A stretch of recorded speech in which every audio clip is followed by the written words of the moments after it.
14 નવેમ્બરે હોય છે, પણ 14 નવેમ્બરે આપણે ચાલુ દિવસ હોય એટલે ત્યારે બધાને સુગમતા ના રહે.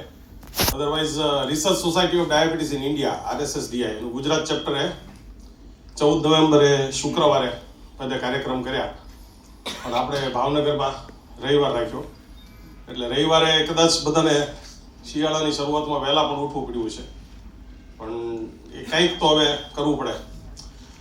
બેઝિકલી વર્લ્ડ ડાયાબિટીસ ડે કેમ 14 નવેમ્બરે ઉજવાય છે, તો એની પાછળની હિસ્ટ્રી એવી છે કે આ બેન્ટિંગ એન્ડ બેસ્ટ આ બે ડોક્ટરે ઇન્સ્યુલિનની શોધ કરેલી.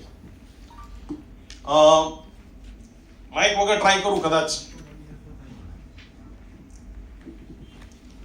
બેન્ટિંગ એન્ડ બેસ્ટે 14 નવેમ્બરે એને ઇન્સ્યુલિનની શોધ કરી હતી ને આમાં જે ડોક્ટર બેન્ટિંગ છે એનો જન્મદિવસ છે 14 નવેમ્બરે. હવે તમે ઇતિહાસ કે માનવજાતની એક ખાસિયત જુઓ કે આ ડોક્ટર બેન્ટિંગ છે ને એ ઓર્થોપેડિક સર્જન હતા અને એનું ઓન્ટારિયો લંડનમાં હોસ્પિટલ હતું જે સદનસીબે કે કમનસીબે ચાલ્યું નહીં. એટલે લોકો એવું માનતા હોય કે ડોક્ટરોને તો પૈસાની રેલમછેલ હોય, પણ એવું નથી. અને બ્રેડ બટરને વાંધા હતા. આપણે રોટલો તો ના કહેવાય કારણ કે કેનેડામાં રહેતા હતા, એટલે પૈસા જરૂરી હતા તો ક્યાંથી લાવવા. એટલે મેડિકલ કોલેજમાં ફિઝિયોલોજીના એક ટ્યુટર હતા આ ડોક્ટર બેસ્ટ. એમને રિક્વેસ્ટ કરી કે ભાઈ મારે તકલીફ છે, મને કંઈક નોકરી અપાવો. એટલે મેડિકલ કોલેજમાં ફિઝિયોલોજીમાં એને ટ્યુટર તરીકે નોકરી આપી અને એણે ડીનને એક રિક્વેસ્ટ કરી કે ભાઈ શિયાળામાં કોઈ હોતું નથી, વેકેશન હોય છે, એટલે શિયાળામાં મને ખાલી તમે લેબોરેટરી વાપરવા દો. અને એ લેબોરેટરી વાપરતા એણે કૂતરાના પેનક્રિયાસમાંથી, કૂતરાના સ્વાદુપિંડમાંથી ઇન્સ્યુલિન બનાવ્યું અને એ એક ફિઝિસિસ્ટ હતા ટોરેન્ટોમાં, એણે એને પ્યોર કર્યું. એટલે એ બંનેને નોબેલ પ્રાઇઝ મળ્યું. આ જે બેસ્ટ હતો એને નોબેલ પ્રાઇઝ ના મળ્યું. એટલે બેન્ટિંગે પોતાની અડધી નોબેલ રકમ બેસ્ટને આપી અને જે ફિઝિસિસ્ટ ટોરેન્ટોનો હતો એણે પોતાની અડધી રકમ બીજાને આપી, કારણ કે આ 4 જણના સંયોજનથી જ આ શક્ય બન્યું. હવે ઇન્સ્યુલિન તો બનાવ્યું, પણ લે કોણ? સૌથી પહેલું પોતાની ઉપર કોણ અખતરો કરવા દે? આપણે રોડ નવો બન્યો હોય તો નીકળતા 2 વાર વિચાર કરીએ છીએ કે પુલ ઉપરથી નીકળતા પહેલા હેઠું ના જાય. તો આ એક ડોક્ટરનું બાળક હતું. અત્યાર સુધી જ્યાં સુધી ઇન્સ્યુલિન શોધાણું ત્યાં સુધી ટાઈપ 1 ડાયાબિટીસના દર્દીઓ વધુમાં વધુ 6 મહિનામાં મૃત્યુ પામતા હતા. એટલે ટાઈપ 1 ડાયાબિટીસ એ કેન્સરથી એ ખરાબ બીમારી હતી, કારણ કે કોઈ ઇલાજ જ નહોતો. સૌથી પહેલા આ ડોક્ટરે પોતાના બાળકને કીધું કે આની ઉપર આપો ભાઈ, મને વાંધો નથી. એટલે આ પહેલું બાળક કે જેને ઇન્સ્યુલિન આપવામાં આવ્યું. જ્યારે એને લાવવામાં આવ્યું, ઇન્સ્યુલિન આપવામાં આવ્યું, ત્યારે એની હાલત જુઓ. અને આ 3 મહિનામાં ગટોડિયો થઈ ગયો હતો. હવે ઘણા એમ કહે કે ભાઈ ટાઈપ 1 ડાયાબિટીસમાં વ્યક્તિ કેટલું જીવી શકે? તો આ પહેલું પેશન્ટ જેને ખરાબમાં ખરાબ ઇન્સ્યુલિન, ખરાબમાં ખરાબ એટલે અશુદ્ધિ વાળું, એ 83 વર્ષ જીવ્યો. આ બાળક 83 વર્ષની ઉંમરે એક્સપાયર થયો હતો અને એ પણ કોઈ ડાયાબિટીસના કોમ્પ્લિકેશનને લીધે નહીં. એટલા માટે આપણે જે વર્લ્ડ ડાયાબિટીસ ડે ઉજવીએ છીએ એ ખાસ આ ડોક્ટર બેન્ટિંગના જન્મદિવસ માટે. બીજું, જો ઇન્સ્યુલિનની પેટન્ટ લીધી હોત તો એ માણસ 1 વર્ષમાં અબજપતિ થઈ જાય. એને પેટન્ટ નથી લીધી, એને કોમ્યુનિટીને આપી દીધું, મારે પૈસા નથી જોતા. પછી કંપનીઓ પૈસા બનાવે છે એ અલગ વાત છે, પણ જે વૈજ્ઞાનિકે ઇન્સ્યુલિન શોધ્યું એ એમાંથી 1 રૂપિયો કમાણો નથી, ડિસ્પાઇટ કે એને બ્રેડ બટરના ફાફા હતા. 3 વર્ષ પહેલા આઈ વોઝ લકી ઇનફ કે ઓન્ટારિયો લંડનમાં I visited this Bentinck house, કે જ્યાં આ ડોક્ટર બેન્ટિંગની હોસ્પિટલ હતી અને જ્યાં એણે ઇન્સ્યુલિનની શોધ કરી હતી. તો આ ડાયાબિટીસ કેમ આવડો મોટો હાવ ઊભો થતો જાય છે અને ભારત એનું કેમ કેપિટલ છે? આખા વિશ્વમાં સૌથી વધારે ડાયાબિટીસના પેશન્ટ ઇન્ડિયા અને ચાઇનામાં છે. તો એમાં થોડાક રંગસૂત્રો જવાબદાર છે જે આપણે બદલી શકવાના નથી. આપણા મા બાપ જે આપણને દઈને ગયા છે, પછી પ્લોટનો વારસો હોય તો વારંવાર રંગસૂત્રો આવી જાય. તો આ રંગસૂત્રો આપણે નથી બદલી શકવાના. અમે ઇન્ડિયામાં RSSDI એક સ્ટડી કર્યો હતો કે જેટલા બી નોન ડાયાબિટીક છે, જેને ડાયાબિટીસ નથી, એને અમે સેન્સર ફિટ કર્યા તો એ દિવસમાં 1 વાર તો 200 ને અડી જ જાય છે. એટલે જે વ્યક્તિ ડાયાબિટીક નથી એનામાં પણ શુગર વધવાની ટેન્ડન્સી છે.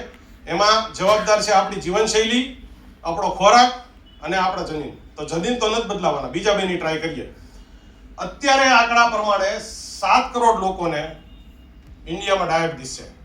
2030 સુધીમાં એ 10 કરોડ થશે અને 2045 સુધીમાં એ આશરે 13 કરોડનો આંકડો આંબી જશે. આ આપણે વાત કરીએ છીએ ડાયાબિટીક પેશન્ટ્સની.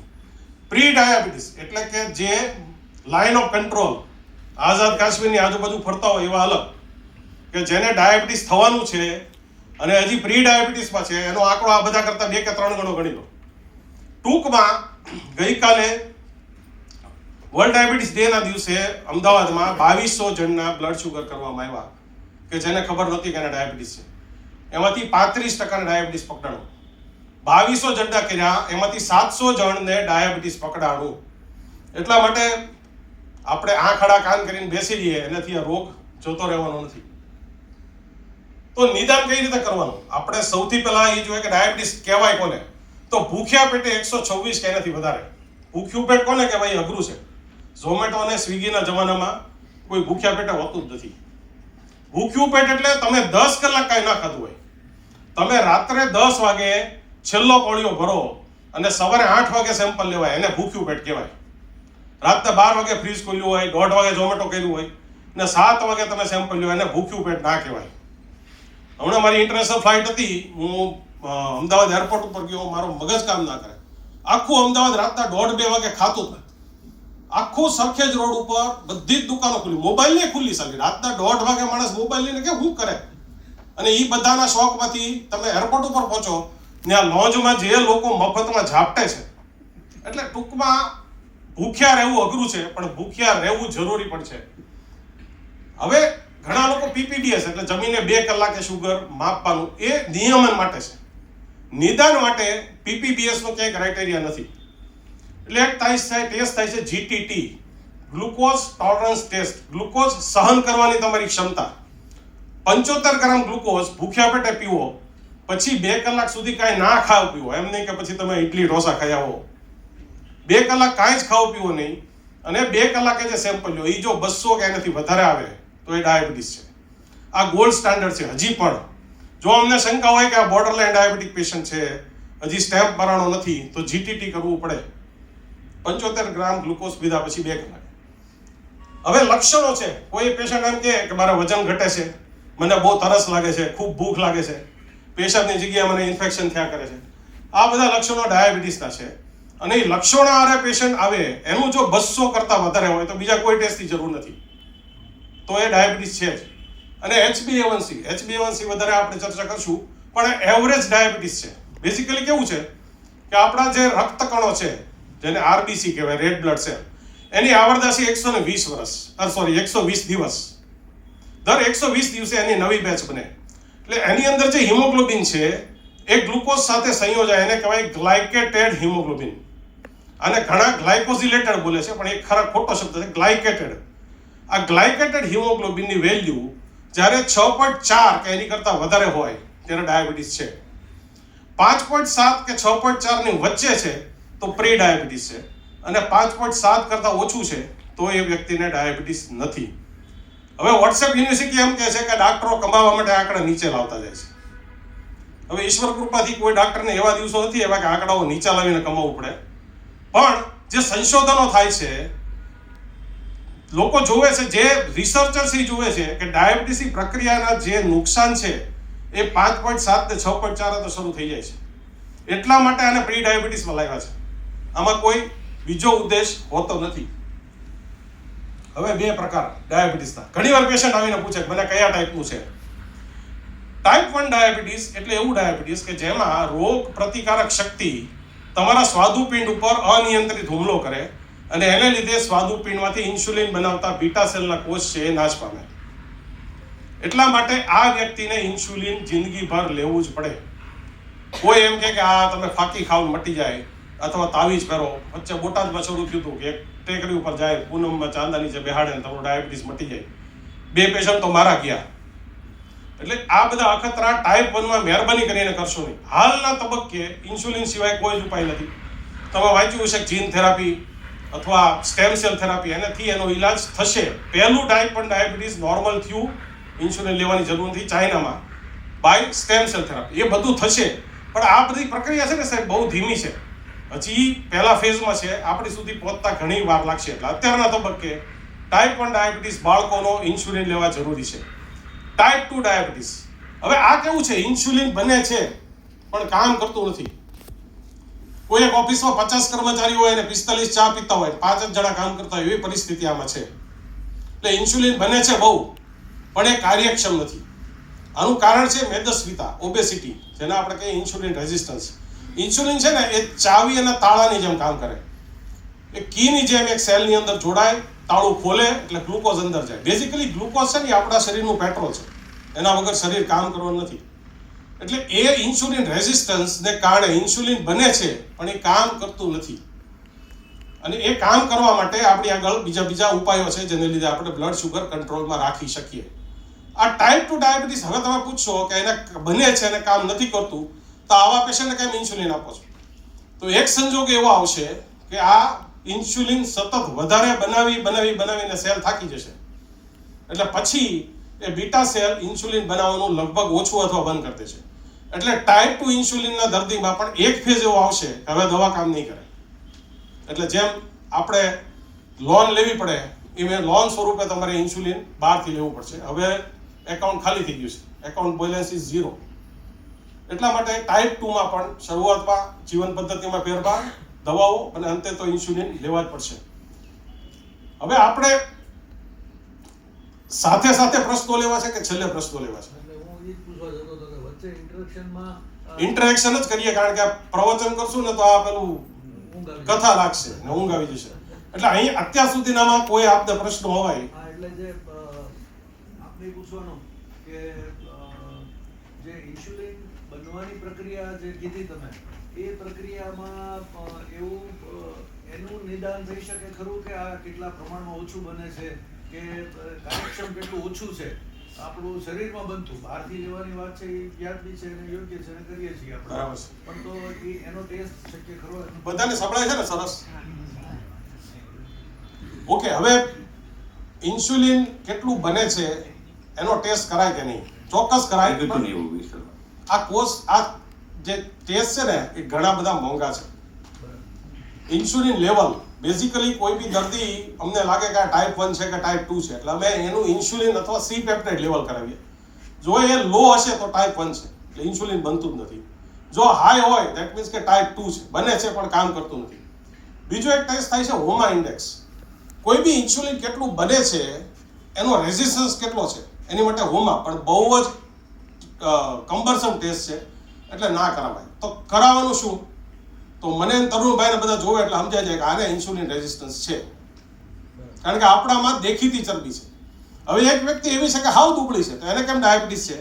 તો એને આંતરડાની આજુબાજુ અને લીવરમાં ચરબી છે જે દેખાતી નથી.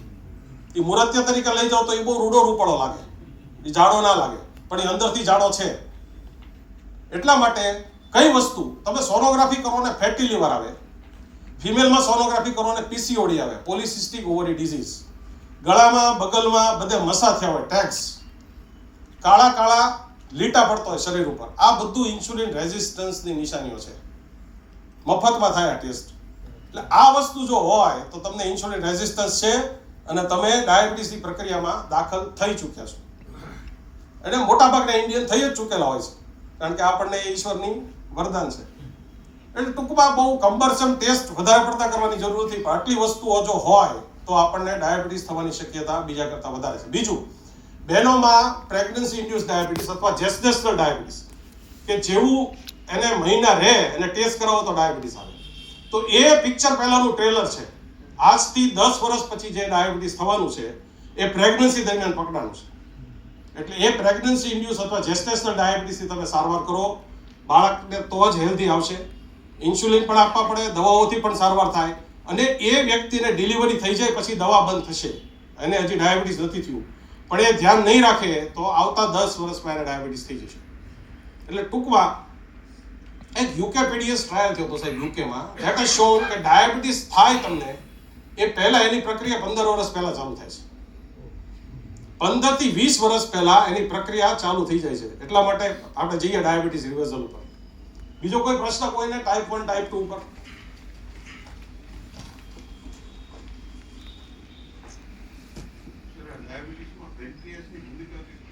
પેનક્રિયાસ જ મેઇન ભૂમિકા છે સાહેબ. પેટ્રોલમાં જેટલી કાર્બોરેટરની ભૂમિકા છે એટલી ડાયાબિટીસમાં પેનક્રિયાસની છે.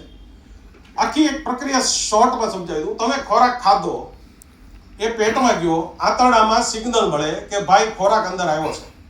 તમે સૃષ્ટિને માનો તો સૃષ્ટિને, ભગવાનને માનો તો ભગવાનને, પણ મિકેનિઝમ જુઓ કેવું મસ્ત ગોઠવ્યું છે કે આંતરડામાં જાય એટલે આંતરડામાંથી એક પદાર્થ નીકળે જેને કહેવાય GLP-1. એ GLP-1 જઈને પેનક્રિયાસને કહે કે ભાઈ ખોરાક આવ્યો છે, શુગર વધશે, તું ઇન્સ્યુલિન બનાવવા પડે. આ GLP-1 ની લાઈફ છે માઇક્રો સેકન્ડમાં છે. બંને પેનક્રિયાસ સુધી પહોંચે અને બંધ થઈ જાય. પેનક્રિયાસને ખબર પડી ગઈ કે ભાઈ ખોરાક આવી ગયો છે એટલે ઇન્સ્યુલિન બનાવવા માંડે. બીજું GLP-1 ક્યાં જાય? મગજમાં જાય કે ખવાઈ ગયું છે, હવે બંધ થા. એટલે તમને જે સંતૃપ્તિની ભાવના થાય કે હવે મારું પેટ ભરાઈ ગયું છે, એ GLP-1 કરે.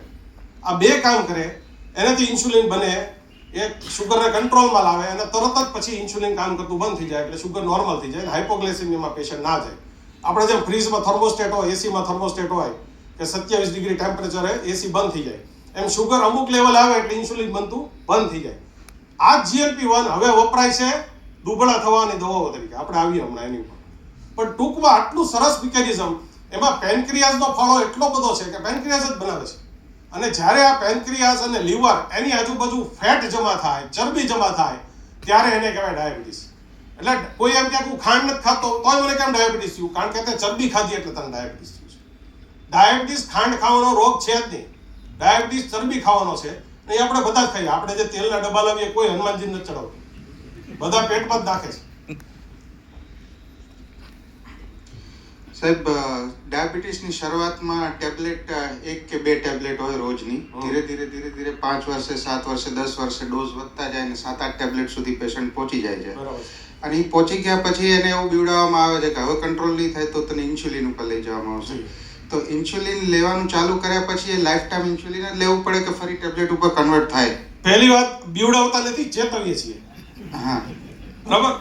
પેશન્ટને બીવડાવવાનું લાગે. હા, એટલે એ વસ્તુ આપની સાચી છે, તમે ડરો છો. હા, પણ એ ચેતવીએ છીએ. બીજું, ધોરણ 1 માં 1 પુસ્તક, ધોરણ 5 માં 5 પુસ્તક અને ધોરણ 12 માં ચોપડીઓ અને મેડિકલ કોલેજમાં ઢગલો. તમે મારી મેડિકલ સિલેબસ જુઓ, મારા ક્લિનિકમાં આખું અભરાઈ ભરી છે.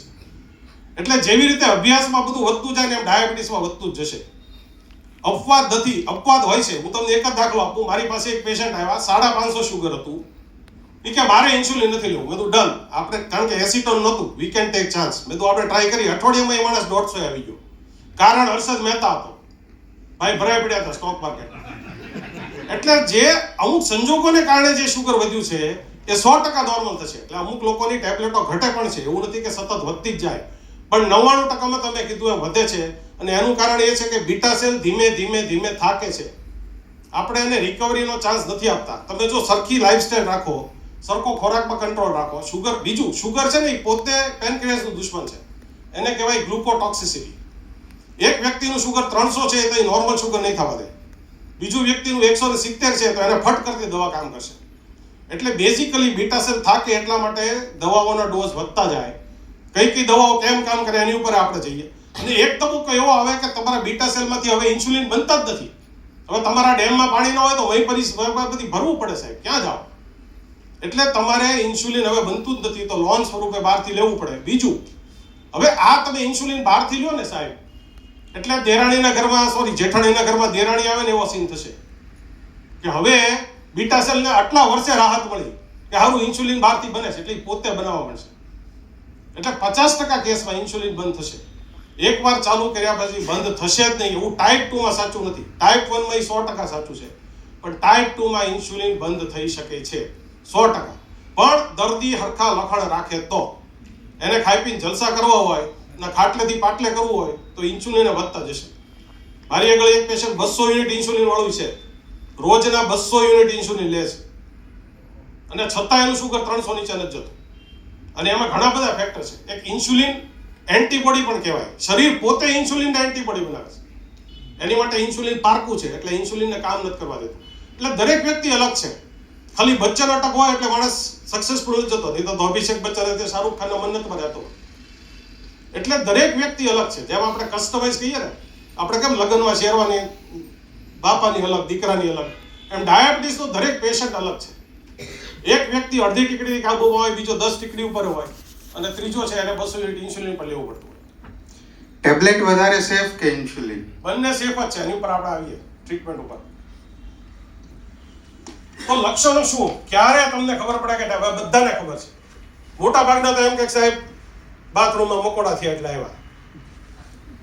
પણ થિંગ ઇઝ કે તમને ખૂબ પેશાબ કરવા જવું પડે, રાત્રે ઉઠવું પડે, વારે વારે પેશાબ કરવાનું મન થાય, બીજું ખૂબ તરસ લાગે, ખૂબ ભૂખ લાગે અને ખૂબ ખાવા છતાં વજન ઘટે. અને ચોથું લક્ષણ આપણા ભાવનગરમાં લોકો બહુ એની ઉપર ધ્યાન આપે છે કે મને ઘા રૂજાતો નથી. ઘા રૂજાતો નથી ડાયાબિટીસના 25 વર્ષ પછી થાય. એટલે જો ત્યારે તમે નિદાન કરશો તો તમારું બધું નીચો વહી ગયું છે. એટલે મહેરબાની કરીને ઘા રૂજાય નહીં ત્યાં સુધી રાહ ના જુઓ. તમારા મેઇન લક્ષણ વજન ઘટે, ઘણા રાજી થાય કે જો બોસ ડાયટિંગ કર્યું ને અહીંયા ગયો ને પેલા શુગર કરાવો ભાઈ, કારણ કે આપણે ઓળખતો હોય આનું ડાયટિંગ કેવું છે. એટલે વજન ઘટે, ખૂબ પેશાબ થાય, ખૂબ તરસ લાગે, એ બધા મેઇન લક્ષણો છે ડાયાબિટીસના. પેશાબની જગ્યાએ છારી વળે અથવા બહેનોને પેશાબની જગ્યાએ ખૂબ ખજવાળ આવે, સફેદ પાણી પડે, આ પણ લક્ષણો ડાયાબિટીસના છે. તો રિપોર્ટ કોણે કરાવો? હું તો કહું બધા કરાવો ભાઈ. આ એટલો સસ્તો રિપોર્ટ છે, 30 રૂપિયામાં થાય, એટલે રિપોર્ટ બધાએ કરાવવો જ જોઈએ. ઉપર દર્શાવેલા લક્ષણ જો તમને આ બધા લક્ષણો હોય તો ખાસ કરાવો. અને જેને ફેમિલીમાં ડાયાબિટીસ હોય, મેં તમને કીધું ને આ એક વસ્તુ વારસામાં આવશે જ, અને આમાં 2 ભાઈ હોય તો હરખા ભાગ નહીં પડે વારસાઈ પ્રમાણે. એટલે જો મા બાપને એક સાસુ સસરાનો વારસો ન આવે ડાયાબિટીસમાં, બાકી મા બાપનો, મામા મામીનો, માસા માસીનો બધા આવશે. એટલે ફેમિલીમાં ડાયાબિટીસ હોય તો રિપોર્ટ કરાવવાના જ છે. અને 40ની ઉંમર પછી બધાએ, હું તો કહું 30 પછી. મારા ફાધર ડોક્ટર હતા, એને હંમેશા 50 વર્ષ પછીના ડાયાબિટીક પેશન્ટ જોયા હતા. મેં 40ના જોયા, મારો દીકરો 30ના જોવે છે. એટલે હવે ડાયાબિટીસ છે ને એ નાની ઉંમરે થવા માંડ્યો છે. ટાઈપ 2 તે, ટાઈપ 1 ની વાત નથી, પણ ટાઈપ 2 કારણ શું છે કે આપણા વડીલો જે 70 વર્ષમાં કરતા ને એ આ બધા 30 વર્ષમાં કરી નાખે છે. પછી એમ કે નાની ઉંમર વહી ગયો, પણ એને 30 એ 70 નું તો જીવી લીધું છે ભાઈ, એ બધા ખેલ પાડી દીધા છે.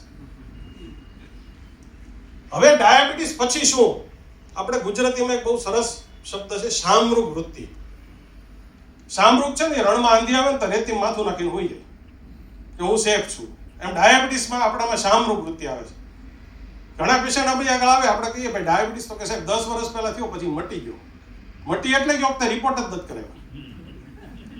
અને આમાં શું થાય, અમુકને છે ને સાહેબ, અમુક છે ને અશ્વત્થામાં હોય કે એને હાળાને કંઈ થાય નહીં, 500 ડાયાબિટીસ એ ફરતો હોય, એને નો લકવો થાય, એને નો એટેક આવે, કારણ કે એને એક જીનેટિકલ છત્રી છે, એની ઉપર એક ભગવાનની કૃપા છે.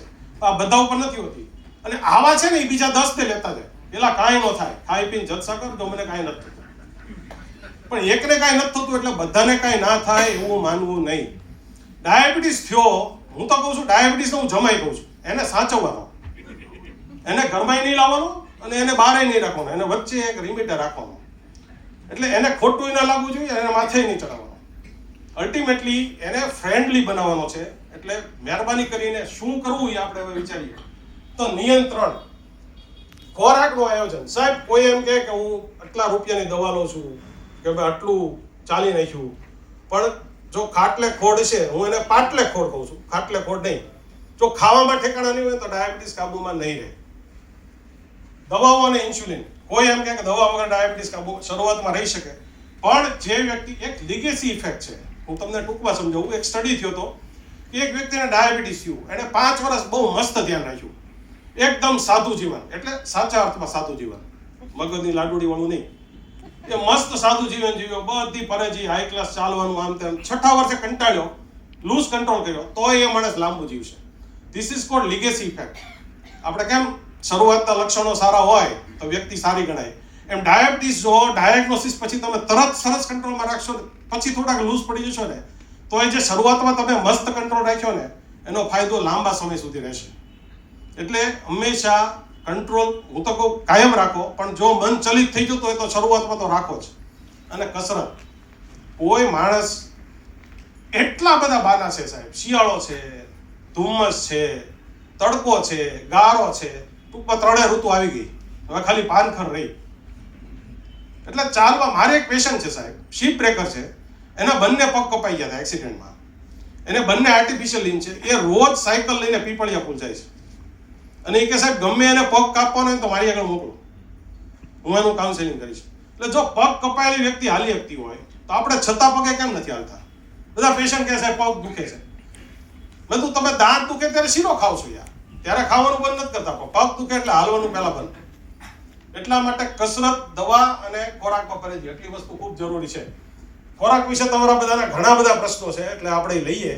બેઝિકલી અમારા સાહેબ જેની આગળથી અમે ડાયાબિટીસ શીખ્યા એને બહુ મસ્ત એક વસ્તુ કીધી કે જે ચાવવું પડે ને એ શ્રેષ્ઠ, ને ગળા નીચે હબ બધીને ઉતરી જાય ને એ નકામું.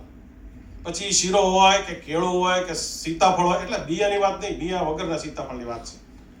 ફટ કરતું ગળા નીચે ઉતરી જાય એ બરાબર નથી. અને બીજું, જે હોળના ભાવમાં પાનની લારીએ લટકતા હોય એની નકામા છે. પછી કુરકુરે હોય કે બાલાજીની વેફર હોય કે લેઝની વેફર હોય, પણ જે ફ્રીજમાં સ્ટોર કરવું પડે ને એ બેસ્ટ છે. પછી ફ્રૂટ્સ હોય કે વેજીટેબલ્સ હોય એ આપણા માટે શ્રેષ્ઠ છે.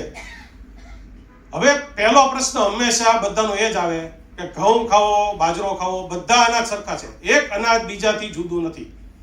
તમે ઘઉં ખાઓ કે બાજરો ખાઓ, પણ એક જ વસ્તુ છે, બાજરાનો એક રોટલો છે ને એની અંદર ઘઉંની 5 થી 6 રોટલી જેટલી કેલરી છે. એટલે કેલરીની દ્રષ્ટિએ તમે જુઓ તો બાજરાનો રોટલો છે એ તમને વધારે નડશે. અડધો ખાવ તો વાંધો નહીં આવે, પણ અડધો કોઈ ખાતું નથી, બરાબર. અમે સૂકા મેવામાં કહીએ 5 થી 6 દાણા ખાઓ, 5 થી 6 દાણા કોણ સૂકા મેવાના ખાય, મુઠ્ઠો જ ભરે ને. એવી રીતે તમે પૂજામાં કે હું કોઈનું કેમ્પેનિંગ નથી કરતો, પણ ગમે કાઠિયાવાડીમાં વિશાલામાં જમવા જાઓ તો અડધો રોટલો કોઈ ખાવાનું નથી. અડધો રોટલો તો આપણે એવું કહીએ કે બટકું રોટલા ઉપર જીવે છે, એટલે બિચારો હાવ મુફલીસ માણસ છે. ટૂંકમાં તમે ઘઉં ખાઓ કે બાજરો ખાઓ, ક્વોન્ટિટી અગત્યની છે. હવે પેશન્ટને અમે કહીએ કે 3 થી 4 રોટલી ખાઓ, પણ રોટલીની સાઈઝ અગત્યની. કોકની આવડી મોટી રોટલી હોય, કોકની આટલી નાની રોટલી હોય. એટલે જે અમારા ડાયટિશિયન આવતા પદ્મજાબેનને ખબર છે, ટાઈપ 1 ડાયાબિટીસમાં બોમ્બેથી, એ ખાસ પેશન્ટને કહેતા કે તમે કેમ્પમાં આવો ને ત્યારે તમારું ટિફિન લઈને આવો, કે રોટલી કેવડી છે, એની સાઈઝ કેવડી છે, કેટલા ગ્રામની છે. હવે આવી બધી ચૌવટ ચીકાશ છે ને પેશન્ટોને નથી ગમતી. વચ્ચે મેં ડાયટિશિયન રાખ્યા હતા, એને બધું સમજાવ્યું તો મારે એક બાપુ હતા ગરમ થઈ ગયા, એને ફાડી નાખી ફાઇલ કે આવું બધું ખાવા કરતા મરી જવું ખાવું. અને પ્રેક્ટિકલ થવું પડે. હવે ડાયટિશિયન છે ગામડાના પેશન્ટને એમ કે સવારે ઉઠીને ઉપમા ખાવ, ક્યાંથી ઉપમા ખાય, અને જિંદગીમાં ઉપમા જોઈ નથી. સો પ્લાનિંગ આપણા કલ્ચર અને આપણી ટ્રેડિશન પ્રમાણે કરવાનું છે. બધી વસ્તુ સારી છે, પણ એનું પ્રમાણ જાળવું. કોઈ કેમ કે ઘઉંની બદલે કોદરી ખાવ, નકામી વસ્તુ છે. જેટલું ચોખાની બદલે તમે કોદરી ખાવ, ચોખામાં વધશે ને એટલું જ કોદરીમાં વધશે. Principal is quantity. આખા દિવસમાં 1 વાટકી ચોખા ખાવ તો કાંઈ તમારું બગડી નથી જવાનું. 3 રોટલી ઘઉં ખાવ, 3 રોટલી તમે ખાવ ઘઉંની તો કાંઈ બગડી નથી જવાનું. પછી બાજરો જ ખાતા કરો, માણસ કંટાળી જાય યાર. અને બીજું કેવું થાય, આપણા સમાજમાં કોઈ માંદો પડે ને એટલે હગાવાલા તક જ ગોતતો હોય એની ઉપર ચડી બેસવાની. એટલે તમારી ઉપર ચડી બેસે કે હવે ખાવાનું બંધ કરો, અને સમજતા નથી. એને થિંક સમજાવો. આ બુક તમને એટલે જ આપી, વંચાવી દો. બધા અનાજ સરખા છે, ક્વોન્ટિટી ઇઝ ઇમ્પોર્ટન્ટ. શાકભાજી વધારે ખાઓ, કઠોળ વધારે ખાઓ. બીજું, દરેક અનાજ, દરેક કઠોળમાં કાર્બોહાઈડ્રેટ છે, એટલે એનાથી શુગર વધશે જ. એટલે ઘઉં અને કઠોળ હંમેશા થોડા નિયંત્રિત. કઠોળ એટલે સારા છે, એમાં પ્રોટીન છે, પણ એમાં કાર્બોહાઈડ્રેટ તો છે જ. ખાંડ, ગોળ, મધ, ખજૂર બધું સરખું છે. ટૂંકમાં જીભને ગળ્યું લાગે એ બધું જ સરખું છે. એટલે તમે એમ કે હું ખાંડ નથી નાખતો, હું ગોળ નાખું છું, તો એમાં કઈ ફેર નહીં પડે સાહેબ. બધા જ સરખા છે. શુગર ફ્રી મેં પહેલા બી કીધેલું, 4 જાતના આવે છે. એમાંથી નેચરલ તમે લઈ શકો, જે સુક્રાલોસ છે એ આર્ટિફિશિયલ નથી, એ તમે લઈ શકો. શુગર ફ્રી ગ્રીન કે જે સ્ટીવિયા છે એ લઈ શકો, એ થોડું કડવું આવે છે. એટલે નેચરલ અથવા ગ્રીન લ્યો. ગોલ્ડ લેવાનું નથી. ગોલ્ડ છે એ એસ્પાર્ટમ છે, એ કેમિકલ છે, એ નુકસાન કરે છે. દૂધ, દહીં, છાશ તમારે લેવા એટલા લેવાય. દૂધમાં ગેલેક્ટોઝ છે, લેક્ટોઝ છે, એ થોડુંક શુગર વધારે, પણ એ તમે 1.5-2 લીટર પીવો તો 1 પ્યાલામાં કાંઈ બગડી નથી જવું, તો તમે લઈ શકો. દહીં, છાશ બેસ્ટ છે. લીલા શાકભાજી, કઠોળ ખાવા એટલા ખાઓ. પ્રોસેસ્ડ ફૂડ મેંદાવાળું ખાવાનું નથી. મેંદો છે એ સફેદ ઝેર છે ને છે જ. એટલે બ્રેડ, બિસ્કિટ, પાઉં ઓકેશનલી ઓકે, પણ રોજ સવારે ઉઠીને બ્રેડ બટર નહીં ખાવાના. મેં તમને કીધું એમ, ચરબી છે એ શુગર કરતાંય ખરાબ છે. આ આખી મહાકાળ ઉપર બાયપાસ સર્જરી થાય છે, એના રૂટ છે ને એ આ ફરસાણની દુકાનોમાં છે. ડોક્ટરોને ત્યાં લાઈન હોય ને એનાથી મોટી લાઈન 7:30 ત્યાં હોય છે સવારના. એટલે એ જે વસ્તુ છે ને એ ડાયાબિટીસ તો વધારવાની જ છે. એટલે ઓઇલ, ઘી, લોકોને એમ કે રોટલી કેમ ઘી વગરની ખવાય, પણ જો ડાયાબિટીસ હોય તો એ વસ્તુ જરૂરી છે. ડાયટ વિશે કોઈને કાંઈ પૂછવું હોય, કોઈને કાંઈ શંકા હોય. બીજું, આપણી ટ્રેડિશન છે ને સાહેબ એ બહુ સરસ છે. તમે કાર્બોહાઈડ્રેટ ને પ્રોટીન ને ફેટ ની અને મિક્સ કરશો ને તો એટલું બધું શુગર નહીં વધે. ખાલી ભાત ખાશો ને તો શુગર વધશે, પણ દાળ ભાત ખાશો ને તો ઓછું વધશે. કારણ કે દાળનું પ્રોટીન છે એ ભાતને બાઇન્ડ કરી નાખે. એમાં 1 ચમચી ઘી નાખો ને તો એનાથી ઓછું વધશે, કારણ કે ફેટ છે એ બાઇન્ડ કરશે. એટલે નાખવાનું નથી, કારણ કે પ્રોબ્લેમ પાછો કોલેસ્ટ્રોલનો થાય છે. પણ બેઝિકલી આપણી જે અમુક ટ્રેડિશન્સ છે ને એ વૈજ્ઞાનિક રીતે હોય છે, પણ ક્વોન્ટિટી સાથે. તમે આવડો મોટો થાળ ભરીને ખાઓ તો પછી કાંઈ બચાવી નથી શકવાનું. કોઈને કાંઈ શંકા? ડાયટ વિશે મને એમ બધું મેક્સિમમ પૂછશે, યાર કોઈ પૂછતું જ નથી. એક એવું કહેવાય છે કે દાળ ભાત ખાઓ જમો તો માત્ર દાળ ભાત જ ખાવાના, સાથે રોટલી ન ખાઈએ. અને જો રોટલી શાક તમે લ્યો તો દાળ ભાત ન લ્યો. એ ઉત્તમ છે. તમે કોઈ બી એક કાર્બોહાઈડ્રેટ લ્યો. જો રોટલી ખાઓ અને ભાત ના ખાઓ તો વધારે સારું, અને ભાત ખાઓ અને રોટલી અવોઇડ કરો તોય વધારે સારું. અને એની કરતાં શ્રેષ્ઠ ઉપાય એ છે કે 4 રોટલી ખાતો હો તો 3 કરી નાખો અને એક નાની વાટકી ભાત ખાઓ. તો તમારું, આપણા ગુજરાતીમાં એક છે ને એવું વલણ છે કે ભાત તો ખાઈએ ને તો બરાબર જમ્યા જ નથી. આપણે કેમ ઓલા ફોરેનર્સ બધા ડેઝર્ટ લે જમ્યા પછી, આપણે દાળ ભાત ખાઈએ. દાળ ભાત ખાધા એટલે જમવાનું પતી ગયું. એટલે ભાત લેવાય પણ ઓછા. એવી રીતે તમે ખીચડી ખાઓ તો મગ વધારે ચોખા ઓછા, એ રીતે ખીચડી ખાઈ શકો. પણ ભાત અને ખીચડી બે નહીં લેવાના. સવારે ભાત ખાતા હોય તો ખીચડી નહીં ખાવાની, અને ખીચડી ખાવ તો ભાત નહીં ખાવાના. સાહેબ, એઝ અ માર્કેટિંગ પર્સન અમારે ટ્રાવેલિંગ રહેતું હોય છે, છેલ્લા 20 વર્ષથી કરતા હોઈએ છીએ. એટલે ક્વોન્ટિટીનું તો ખ્યાલ આવી ગયો કે હવે ધ્યાન રાખશું. પણ અમારો ટાઈમ સાહેબ છે ને બહુ ઓકવર્ડ હોય છે. ઘણીવાર 1:30 વાગે, ઘણીવાર 3 વાગે, ઘણીવાર એવું પણ થાય કે સ્કીપ પણ કરવું પડે. તો અમારે પર્ટિક્યુલર શું ધ્યાન રાખવું? તમારે ખાસ તો શાહબુદ્દીન ભાઈની જોક્સ વાંચવાની. યુરોપિયન એટલે યુરોપિયન. 11:30 થાળી પડી ગઈ એટલે પડી ગઈ. તારો મેનેજર હારે હોય ને તો જમી લેવાનું. આવું નહીં થાય, કારણ કે કાઢી મૂકે. પણ બેઝિકલી તમારો સમય બને ત્યાં સુધી છે ને ફિક્સ રાખો. કારણ કે આપણું બોડી છે ને એ રીતે, આપણું જે મેં તમને કીધું એમ GLP-1 બને, એ પેનક્રિયાસે સંદેશો મોકલે, એનું જો એક ટાઈમિંગ જળવાશે ને એને સિર્કાડિયન રિધમ કહેવાય. બરાબર? એક રિધમ છે બોડીનું, એ અમુક ટાઈમે જ થાય. તમે જમો એ ટાઈમે ઇન્સ્યુલિન બને, એનાથી શુગર વધે, એ કંટ્રોલમાં આવે. એ જો સમય જાળવો તો વધારે એ બોડીને હેલ્પ કરશે. અનિવાર્ય સંજોગો હોય, તમે કંઈ કરી ના શકો તો વસ્તુ અલગ છે, પણ બને ત્યાં સુધી સમય જાળવવાનો પ્રયત્ન કરો. બીજું એક સ્ટડી બીજો બી અમે કરેલો, જેટલા બી નાઇટ ડ્યુટી કરે છે બેંગ્લોરમાં, એને અમે સેન્સર ફિટ કર્યા હતા છોકરાઓને. હું સેન્સર ઉપર આવું. એમાંથી 80% છોકરાઓ ડાયાબિટીક રેન્જમાં જતા હતા. ડાયાબિટીસ નહોતું તોય. એટલા માટે સ્લીપ બહુ અગત્યની છે. સ્લીપનું સિર્કાડિયન રિધમ, રોજની 7 થી 8 કલાકની ઊંઘ, દિવસની નહીં, આપણે ભાવનગરની રાતની, અનડિસ્ટર્બ. સ્વચ્છ ભારત કા ઈરાદા વાગવાનું જ છે. એ પહેલા તમારી ઊંઘ પતી જવી જોઈએ. તકલીફ એ થાય તમે 2 વાગે હુવો, તમને એમ થાય કે 8 વાગે ઉઠી, 6:30 સ્વચ્છ ભારત ચાલુ થાય. એટલે અનડિસ્ટર્બ સ્લીપ તમારી 7 થી 8 કલાકની થાય એ ડાયાબિટીસ નિયમન માટે ખૂબ જ જરૂરી છે, જેની ઉપર કોઈ ધ્યાન આપતું નથી. માણસ ગમે એટલી કસરત કરે, ગમે એટલું સારું ખાય, ગમે એટલી સારી દવા લે, પણ જો ઊંઘના ઠેકાણા નહીં હોય તો લોચા પડશે. અને એક ડિઝીઝ છે જેને બહુ જ અવગણવામાં આવે છે, ઓબ્સ્ટ્રક્ટિવ સ્લીપ એપ્નિયા, ટૂંકમાં કુંભકર્ણ. જ્યારે વ્યક્તિ વધારે પડતું ઓબેઝ હોય, ઓબેઝ ના હોય તોય થઈ શકે, બહુ જ નસકોરા બોલતા હોય, ત્યારે એને રાત્રે છે ને તમે જોશો તો થોડી વાર ઝડપથી શ્વાસ લે, પછી શ્વાસ હાવ બંધ થઈ જાય, પછી પાછો ઝડપથી લે. આને કહેવાય ઓબ્સ્ટ્રક્ટિવ સ્લીપ એપ્નિયા. એને સતત ઊંઘ ડિસ્ટર્બ થાય છે. આવા વ્યક્તિને ડાયાબિટીસ, બીપી અને કાર્ડિયાક પ્રોબ્લેમ થવાની શક્યતા વધારે છે. અને એને ઓલું મશીન કરાવે ગણપતિની સૂંઢ જેવું, એટલે એ નોર્મલ થઈ જાય. એનું ડાયાબિટીસ પણ આ મશીનથી નોર્મલ થાય, દવાઓ વગર. એટલે સ્લીપ છે એ બહુ મોટો સબ્જેક્ટ છે, જેને આપણે ઘણીવાર અવગણતા હોઈએ છીએ. ડાયટ ઉપર બીજું કોઈને? સાહેબ, એલોપેથિક દવાથી મારે ડાયાબિટીસ કંટ્રોલમાં જ છે, નોર્મલ જ આવે છે. તો ડાયાબિટીસની સાથે આયુર્વેદિક કે જે કંઈ કુદરતી ઉપચારો જે આપેલા છે એ સાથે લઈ શકાય કે કેમ? હવે આ તમે છે ને વેદ વ્યાસને કુરાન વિશે પૂછ્યું, પણ સિમ્પલ વસ્તુમાં હું સમજાવું. બધા સાયન્સ સારા છે, પણ એ લોકો અપડેટ નથી થયા સાહેબ. અપડેટ થાય તો એ સાયન્સ બી સારું છે, પણ એ હજી વાત પિત્ત કફ અને ચરક ઉપર જ ચોંટ્યા છે. એમાં કોઈ સ્ટડીઝ થતા નથી. આપણને ખબર નથી એનો કેટલો બેનિફિટ છે. અને હું એક જ વસ્તુ જાણું છું કે બીજી પથ્થીના ઘણા બધા પરિણામ હશે તો એલોપેથિક દવા શું કામ કરે છે?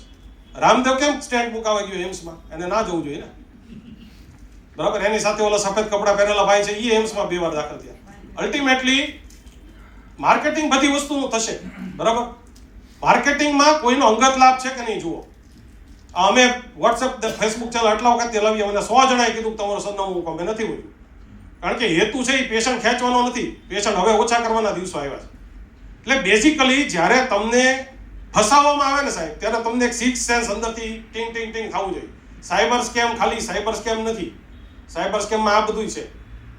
એટલે બેઝિકલી બધા સાયન્સ સારા છે, પણ તમે એને આની જગ્યાએ ના વાપરો, આની સાથે વાપરો. કારણ કે આ જે કાંઈ છે એ પ્રૂવડ છે, જે કાંઈ છે એ સ્ટડીઝમાં થયેલું છે અને લોકો આટલા વખતથી લે છે.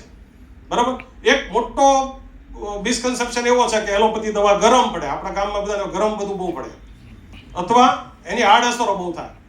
હવે અમારા ગુડમેન એન્ડ ગિલમેન એક ફાર્માકોલોજીના ભીષ્મ પિતામહ કહેવાય, એણે એક સરસ સેન્ટેન્સ લખ્યું છે ફાર્મેકની બુકમાં કે જે ડ્રગની ઇફેક્ટ હોય ને એની સાઈડ ઇફેક્ટ હોવાની, જેની સાઈડ ઇફેક્ટ ના હોય ને એ વસ્તુની ઇફેક્ટ જ નથી. બરાબર. હું તમને બી કોમ્પ્લેક્સ ને શક્તિની દવા આપું તેની સાઈડ ઇફેક્ટ ના હોય, કારણ કે એની ઇફેક્ટ જ નથી. જોકે એમાંય લોકો ઝાડા થઈ જાય છે. ઓઇલ મેં તમને કીધું ને, આપણે સૌથી વધારે તેલ ખાનારી પ્રજા છીએ. બધા જ તેલ સરખા છે. કોઈ એમ કે કપાસિયા ખાઓ ને, કોઈ એમ કે સિંગ તેલ ખાઓ ને. બેસ્ટ ઇઝ ઓલિવ ઓઇલ, જે આપણે વાપરી નથી શકવાના, કારણ કે ઓલિવ ઓઇલનું બોઇલિંગ પોઈન્ટ બહુ નીચું છે, એટલે એમાં આપણે પૂરી નહીં તળી શકીએ. ઓલિવ ઓઇલ ખાલી સલાડના ડેકોરેશનમાં વપરાય. તો તેલ હંમેશા બધા જ સરખા છે. ઓછું વાપરો. 1 ચમચી હાલતું હોય તો 2 ના નાખો, 2 હાલતું હોય તો 3 ના નાખો, અને બદલતા રહ્યો. આ ખાસ અગત્યનું છે. 1 મહિનો તમે સિંગ તેલ લીધું તો પછીનો 1 મહિનો તમે રાઈસ બ્રાન વાપરો, પછીના 1 મહિનો તમે કપાસિયા વાપરો. આ બદલશો ને એટલે ઓમેગા 3 ફેટી એસિડ, બુફા પુફા એ બધાનું યોગ્ય લેવલ જળવાઈ જશે. કોમ્પ્લિકેટેડ વસ્તુને હંમેશા ઈઝી કરીએ કે રોટેશન કરો તેલનું, તેલ બદલતા રહ્યો, અને હંમેશા ક્યારેય તેલ મિક્સ ના કરો. સિંગ તેલને કપાસિયા ભેગું કર્યું કે કપાસિયાના રાઈસ બ્રાન ભેગું કર્યું એવું કરવાનું નથી. એનાથી હાનિકારક તત્વો વધશે. અને બીજું, રીબોઇલિંગ કરવાનું નથી, જે રેસ્ટોરન્ટમાં કરે છે એ પૂરી શાકવાળા, નામ તો નહીં બોલું, એને જે એક જ ઘાણ છે એ સવારનો હાલતો હોય. બરાબર. એમાં જે પૂરી શાક ખાઈને જે માણસ મહુવા પહોંચી ગયો ને એ તમને સાંજે એમાં જ તે પાછા ખવડાવે. એટલે મહુવા વાળાને કાંઈ નહીં થાય, પણ તમને ખરાબ તેલ મળશે. ઓક્સિડાઇઝ તેલ છે ને એ બહુ જ ખરાબ છે હાર્ટ માટે. એટલા માટે બને એટલું તેલ બદલતા રહો અને ઓછું વાપરો.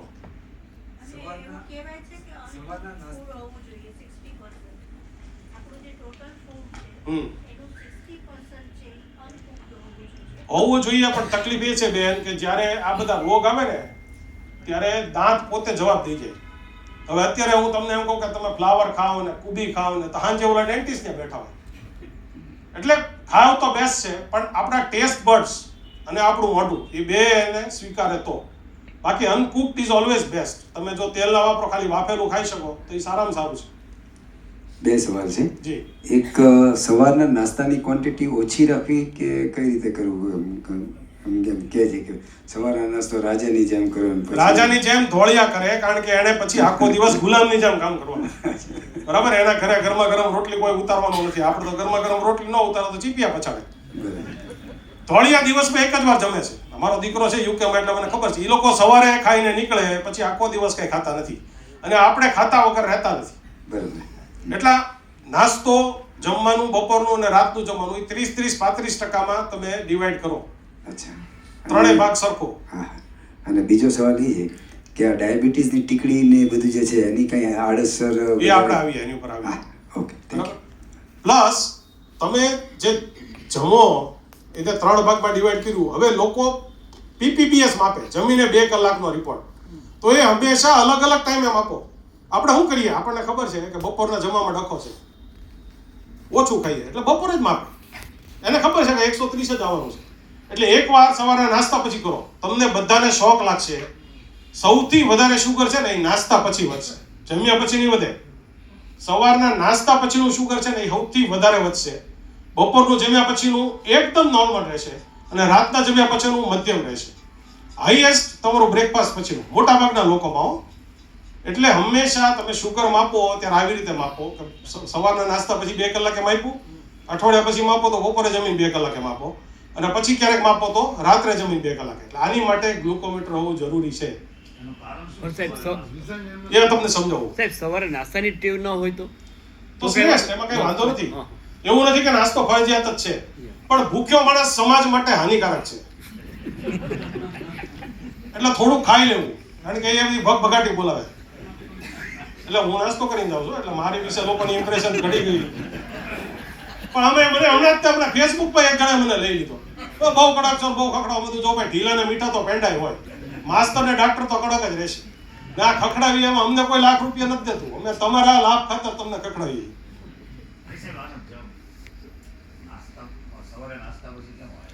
એ સાહેબ એક બોડીની ટેન્ડન્સી છે. તમે આખી રાત ભૂખ્યા રહ્યા કે નહીં, એવું માનીએ કે તમે આખી રાત ભૂખ્યા રહ્યા, તો માણસ કેમ બેભાન નથી થઈ જતો?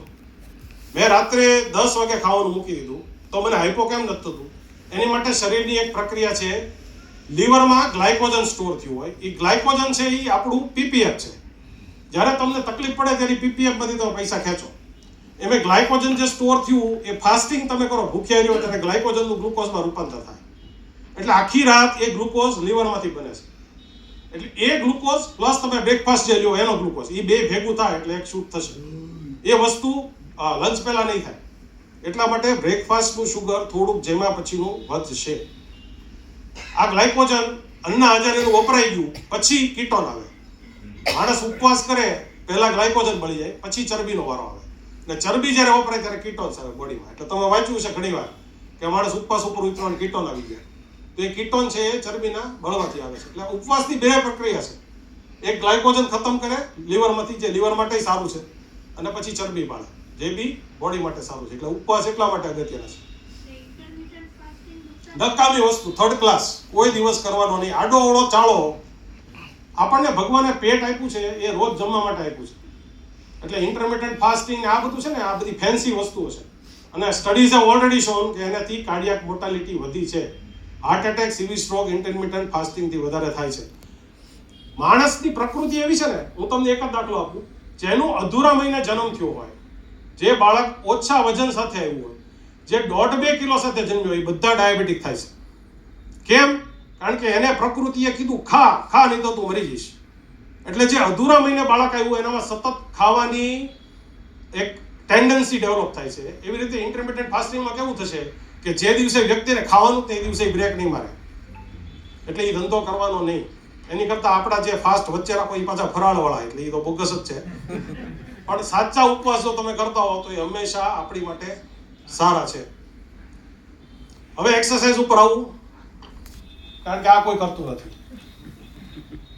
કોઈ પણ એક્સરસાઇઝ 30 થી 60 મિનિટ રોજ અઠવાડિયામાં 5 દિવસ કરવી જરૂરી છે. મને એક વ્યક્તિએ પૂછ્યું હોર્સ રાઇડિંગ કરાય, મેં એને કીધું હોર્સ રાઇડિંગમાં તો ઘોડાને ફાયદો થાય. પણ પછી મેં વાંચ્યું તો ખબર પડી કે horse riding is one of the best calorie burning exercise. મને નથી ખબર, એણે મને ખેંચી લીધો. મને કે થોડુંક વાંચો, મેં તો મરાઈ ગયા. ટૂંકમાં કોઈ પણ એક્સરસાઇઝ કરો. તમને સાંધા જવાબ દઈ દીધા છે તો સ્વિમિંગ કરો, એ બાજુમાં સરસ સ્વિમિંગ પુલ છે. સાયકલિંગ કરો, રસ્તા હારા નથી પણ કરો. સ્ટેટિક સાયકલિંગ કરો, વોકિંગ કરો. બેસ્ટ ઇઝ વોકિંગ, એમાં કઈ ઇન્વેસ્ટમેન્ટ નથી. એક જોડા લઈને નીકળી પડો. બીજું એમાં કોઈ ટાઈમ અગત્યનો નથી. સવારે નથી તો સાંજે. હું સાયકલિંગ કરતો, મને ખબર છે કે સવારે ન્યા થાય તો કે પતી ગયું, બપોરે તો તડકો થઈ જાય, રાતે ધુમાડો થઈ જાય. વોકિંગ ગમે ત્યારે થઈ શકે. તમે ગમે એ એક્સરસાઇઝ કરો, પણ એટલીસ્ટ દિવસમાં 30 થી 60 મિનિટ કરો. અને કંઈક વ્યવસ્થિત સ્પીડે કરો. કે હું તરુણભાઈ હાલવા જાઉં તો મને થોડીક બોલવામાં થાક લાગવો જોઈએ. કે અમે સરખી આ તો આમ ટેલતા ને ગામમાં ખાલી વાતો કરતા, શેર બજારની સ્ક્રિપ્ટ ડિસ્કસ કરતા, એવી રીતે જઈએ તો એ એક્સરસાઇઝ નથી. Excuse me sir. ઉંમર જોવાની ચોક્કસ. સર અહીંયા સર ઉપવાસ કરવો હોય તો હવે ડાયાબિટીસ વાળા કેવી રીતે કરવી કે એનો કઈ? હા, ઉપવાસ જો તમારે કરવો હોય તો પહેલી વાત તો એ છે કે જો તમે ઇન્સ્યુલિન ઉપર હો તો ઉપવાસ ના કરો. બરાબર. કારણ કે એ બહુ જ તકલીફ થશે, હાઇપોગ્લાયસીમિયા થવાની શક્યતા છે. એની ઉપર આપણે આવીએ. પણ જો તમે ટેબ્લેટ ઉપર હો તો ડોઝમાં ફેરફાર કરવા પડશે. જો ઉપવાસ તમે બહુ જ સારી રીતે કરવાનો હોય, ફરાળ વગરનો, તો ડોઝ ઓછા કરવા પડશે. જો ફરાળવાળા કરવાનો હોય તો ડોઝ વધારવો પડશે. એટલા માટે ઉપવાસ છે એ કઈ રીતનો છે એ પ્રમાણે તમારા ડોક્ટરને મળીને ડોઝમાં ફેરફાર કરવાનો. અને હંમેશા ગ્લુકોમીટર હાથ વગું રાખો. કેટલા આગળ ગ્લુકોમીટર છે, એટલે ગ્લુકોમીટર હંમેશા રાખો. તમારી માટે નહીં તો બીજાને કામ લાગશે. તો એક્સરસાઇઝમાં 30 થી 60 મિનિટ કોઈ પણ એક્સરસાઇઝ કરો. અને ઇન્સ્યુલિન લેતા હો તો ખાસ, ઇન્સ્યુલિન લેતા હોય અથવા ટેબ્લેટ લેતા હોય વ્યક્તિને એક્સરસાઇઝથી હાઇપોગ્લાયસીમિયા થઈ શકે. હાઇપોગ્લાયસીમિયામાં શું થાય? શુગર ડાઉન થાય એટલે માણસને ઝાંખું દેખાય, હાથ પગ ધ્રુજે, જજમેન્ટ ના આવે. બકરી હોય ઘેટું લાગે, ઘેટું હોય બકરી લાગે. આ બધા હાઇપોગ્લાયસેમિયાના લક્ષણો છે. આવું થાય તો તાત્કાલિક બ્લડ શુગર માપો. એ 60-70 ની નીચે ગયું હોય તો તાત્કાલિક 2 કે 3 ચમચી ગ્લુકોઝ અથવા ખાંડ લઈ લો. પેશન્ટ અનકોન્શિયસ થઈ ગયું છે તો ગ્લુકોઝની લુગદી બનાવો કોલગેટ જેવી અને એના હોઠ નીચે મૂકી દો. એને પછી પીવડાવતા નહીં, નહીંતર ફેફસામાં જશે. એટલે ખાસ પેશન્ટ અનકોન્શિયસ હોય તો એને લુગદી જેવું બનાવવાનું અને જીભ નીચે કે હોઠ વચ્ચે રાખી દો, એટલે એ પેશન્ટ ધીમે ધીમે ભાનમાં આવી જશે. અને એ દિવસ પૂરતો એનો ડોઝ ઘટાડી દો અથવા બંધ કરો અને એને સતત ખાંડ કે ગ્લુકોઝ વાળું પાણી આપતા રહ્યો. અને ખાસ ડોક્ટરને મળીને ડોઝમાં ફેરફાર કરો. તમે કીધું એમ વડીલો માટે 30 મિનિટ જરૂરી નથી સાહેબ. તમે જેટલું ચાલો ને એ બોનસ જ છે. એટલે તમારા માટે કોઈ સમયનું બંધન નથી. આ તમારી એજ સુધી જે પહોંચી શકે ને એની હાટું છે કે જે 30 થી 40 વાળા ખાટલેથી પાટલે કરે છે એ આટલું કરે તો ઘણું. ટૂંકમાં એક્સરસાઇઝ જરૂરી. કેમ એક્સરસાઇઝ જરૂરી છે? એક્સરસાઇઝથી ઇન્સ્યુલિન રેઝિસ્ટન્સ ઘટશે. જે ઇન્સ્યુલિન કામ નથી કરતું એ વધારે કરશે. મસલ સ્ટ્રોંગ, જો સાહેબ આ છે ને મસલનો રોગ છે. જેટલા તમારા મસલ સ્ટ્રોંગ હશે ને એટલું ડાયાબિટીસ કંટ્રોલમાં હશે. એટલે ફક્ત ચાલવા કરતાં જો તમે વેઇટ લિફ્ટિંગ કરો, વેઇટ બેરિંગ એક્સરસાઇઝ કરો, ડોલો લઈને બગીચામાં પાણી પાઓ તો એ તમારા માટે ડાયાબિટીસમાં વધારે કામનું છે. એટલા માટે સ્ટ્રેન્થનિંગ, મસલ સ્ટ્રેન્થનિંગ એક્સરસાઇઝ કરવી જોઈએ ખાસ. હવે દવા ઉપર આવીએ. અમારો ધંધો, દવાઓના કેટલા કામ છે? પહેલું ઇન્સ્યુલિન રેઝિસ્ટન્સ છે, બરાબર. તમારામાં ઇન્સ્યુલિન બને છે પણ કામ કરતું નથી, તો અમારે એને કામ કરતું કરવું છે. એની માટેની શ્રેષ્ઠ દવા છે મેટફોર્મિન. મેટફોર્મિન વગર ડાયાબિટીસનું નિયમન શક્ય નથી. મેટફોર્મિન લીવર ઉપર અને મસલ ઉપર કામ કરે, ઇન્સ્યુલિન રેઝિસ્ટન્સ ઘટાડે, ઇન્સ્યુલિનને કામ કરતું કરે. સાઈડ ઇફેક્ટમાં પેટમાં ગડબડ થાય, ગેસ થાય, જે આપણા લોકોને બહુ જ થાય છે, પણ થોડા દિવસમાં સેટ થઈ જશે. એટલે ગેસથી ગભરાઈને આ દવા બંધ કરવી નહીં. નહીંતર આનો બેનિફિટ એટલો છે કે જેટલાય મેટફોર્મિન લીધી ને એને કેન્સર સામે પણ પ્રોટેક્શન મળ્યું છે. કારણ કે one of the reason of cancer એ ઇન્સ્યુલિનનું વધારે પડતું બનવું. જ્યારે ઇન્સ્યુલિન વધારે પડતું બને, ઇન્સ્યુલિન છે ને એનાબોલિક હોર્મોન છે. 1 માંથી 2, 2 માંથી 4 કોષ બનાવે છે અને કેન્સર એ જ છે. એટલે હાઇપર મેટાબોલિક હાઇપર ઇન્સ્યુલિનેમિયાને લીધે પણ મેલિગ્નન્સી થઈ શકે. થાય એમ નથી કહેતો, પણ થઈ શકે. એટલે મેટફોર્મિન વધારે સારી દવા છે. બીજી એવી દવા છે પાયાગ્લિટાઝોન, કે જે પણ મસલ અને લીવર ઉપર કામ કરે, ઇન્સ્યુલિન રેઝિસ્ટન્સ ઘટાડે અને ધીમે ધીમે તમારું બ્લડ શુગર કંટ્રોલમાં લાવે. આ 2 દવા પ્રાથમિક લેવલની છે, એ વપરાઈ ગઈ. પછી આવે સલ્ફોનાઇલ યુરિયા, ગ્લિમિપેરાઇડ, ગ્લિપિઝાઇડ. હું બહુ ડિટેલમાં નહીં જાઉં, પણ એનું કામ શું છે કે એ બીટા સેલને ચાબુક મારે કે ભાઈ ઇન્સ્યુલિન બનાવો ને કેમ નથી બનાવતું. એટલે ઇન્સ્યુલિન પેનક્રિયાસમાંથી બનાવડાવે તો એનાથી હાઇપોગ્લાયસેમિયા થઈ શકે. મેટફોર્મિન પાયાગ્લિટાઝોનથી કોઈ દિવસ હાઇપોગ્લાયસેમિયા નહીં થાય. પછી આવશે અમુક દવાઓ, તમે કદાચ નામ સાંભળ્યું, સિટાગ્લિપ્ટિન, વિલ્ડાગ્લિપ્ટિન, જેને કહેવાય DPP-4 ઇનિબિટર્સ. બહુ શોર્ટમાં જાઉં, ડિટેલમાં નથી જવું. આ કામ શું કરે? મેં તમને કીધું એમ, તમે ખોરાક ખાધો, GLP-1 બન્યું, એણે પેનક્રિયાસને ફટ કરતો ધક્કો માર્યો અને મગજને સંદેશો પહોંચાડ્યો માઇક્રોસેકન્ડમાં. કેમ માઇક્રોસેકન્ડમાં? તો આ DPP-4 એન્ઝાઇમ છે એ આ GLP-1 ને નાશ કરી નાખે. તો આ DPP-4 ઇનિબિટર દવાઓ છે કે જેથી કરીને GLP-1 લાંબો સમય ચાલે. એટલે આ જે સિટાગ્લિપ્ટિન કે વિલ્ડાગ્લિપ્ટિન કે ટેનેલિગ્લિપ્ટિન તમે લેતા હો, એ આ DPP-4 ને ઇનિબિટ કરે અને GLP-1 ની હાફ લાઈફ વધારી દે, એટલે એ લાંબો ટાઈમ કામ કરે, એટલે ઇન્સ્યુલિન વધારે બને. પછી આવે છે SGLT2 ઇનિબિટર્સ, ડાપાગ્લિફ્લાઝોલિન, એમ્પાગ્લિફ. આનું કામ શું છે કે યુરિનમાંથી પેશાબને બહાર ધક્કો મારે. આપણે કહીએ છીએ મીઠી પેશાબ ડાયાબિટીસને. તો તમે કહે આ તો કેવો કે જે રોગ છે એને તમે વધારો છો. હવે આ મોલેક્યુલ જ્યારે શોધાણું ને ત્યારે લોકો, અમે બધા ડોક્ટર્સ એટલા બધા એની વિશે આશાસ્પદ નતા કે આ મોલેક્યુલમાં શું હોય. આ વાપરા પછી ખબર પડી સાહેબ કે આનાથી સીવી સ્ટ્રોક એટલે કે લકવો થવાની શક્યતા, હાર્ટ એટેક આવવાની શક્યતા અને કાર્ડિયાક ફંક્શન નબળું પડવાની શક્યતા 100 ગણી ઘટી ગઈ. એટલે આ એટલું બ્યુટીફુલ મોલેક્યુલ નીકળ્યું કે ડાયાબિટીસ ના હોય ને હૃદય રોગ હોય ને એમાં હવે વપરાય છે. એટલે આમાં જો મોટાભાગની મેડિકલ શોધ ને મેડિકલ દવાઓ છે ને એ આંધળામાં તીર છોડ્યા જેવું જ છે. તાક્યું તો ક્યાંક ને નીકળ્યું ક્યાંક. એટલે બેઝિકલી આ દવા એટલા માટે ખૂબ જ કામની છે. આટલી મેઇન દવાઓ. અને બીજી એક દવા છે એકાર્બોઝ વોગ્લિબોઝ. તમે વોક્સ.2 કે વોગ્લિસન.2 લેતા હો તો એનું કામ શું છે કે આંતરડામાંથી જે શુગર ભળવાની પ્રક્રિયા છે લોહીમાં એ ધીમી કરે.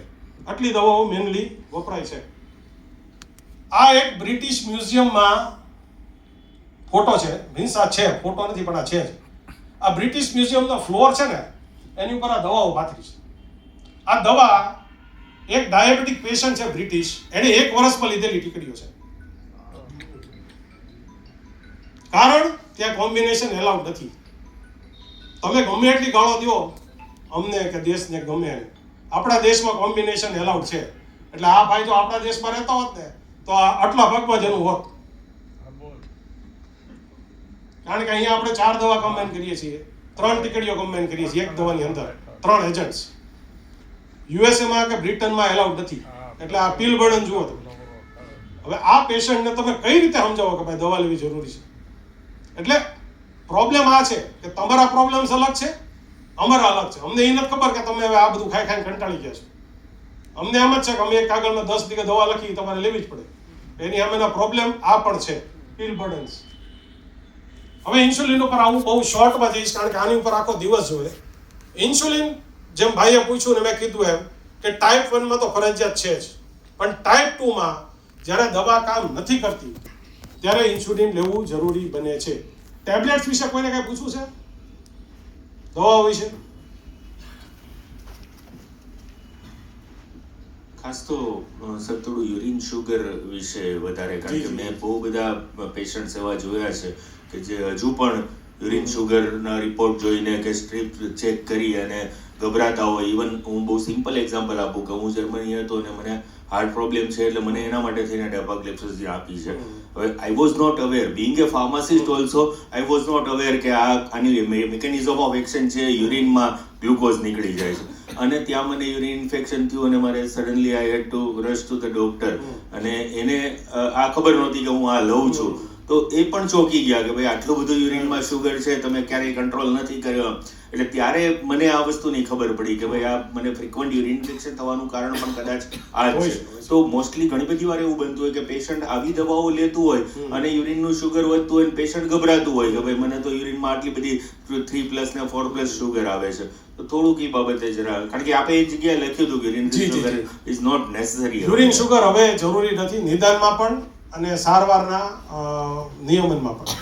એટલે આપણે જે મોનિટરિંગ માટે પણ યુરિન શુગર હવે કામનું નથી.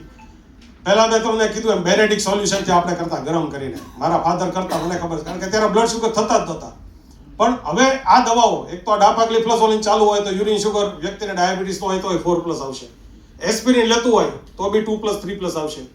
કોઈ વિટામિનની દવા જેમાં વિટામિન સી જતું હોય તો પણ 2+, 3+ આવશે. એટલે યુરિન શુગર કોઈ દિવસ ડાયાબિટીસ તમારું કેટલું છે એ ચકાસવા માટે કે ડાયાબિટીસના નિદાન માટે કરાવવાનું નથી. તમારા એકાદ રિપોર્ટમાં યુરિન શુગર 2 ચોકડી 3 ચોકડી આવી જાય તો ગભરાવાનું નથી. એના બીજા ઘણા કારણો હોઈ શકે, પણ તમને ડાયાબિટીસ નથી, યુરિન શુગર આવ્યું તો બ્લડ શુગર ચેક કરાવી લેવાનું. બીજું એક કન્ડિશન છે રિનલ ગ્લાયકોસ્યુરિયા. રિનલ ગ્લાયકોસ્યુરિયા એટલે કેવું કે મારું શુગર 110 છે પણ ચોકડી 4 દેખાડશે. ટૂંકમાં કિડનીમાંથી શુગર બહાર ફેંકવાની ક્ષમતા બીજા દર્દી કરતાં એનામાં 50 ગણી વધારે છે. ફોર્ચ્યુનેટલી આ વ્યક્તિને ક્યારે ડાયાબિટીસ નથી થતો. તમે કુદરતની રચના જુઓ કે જેને રિનલ ગ્લાયકોસ્યુરિયા છે, કે જેને 110 4 ચોકડી આવે એને ડાયાબિટીસ નહીં થાય, કારણ કે એને SGLT2 પહેલેથી ભગવાને ફિટ કરેલું છે. સો યુરિન શુગર ઉપર બહુ ધ્યાન આપવાની જરૂર નથી.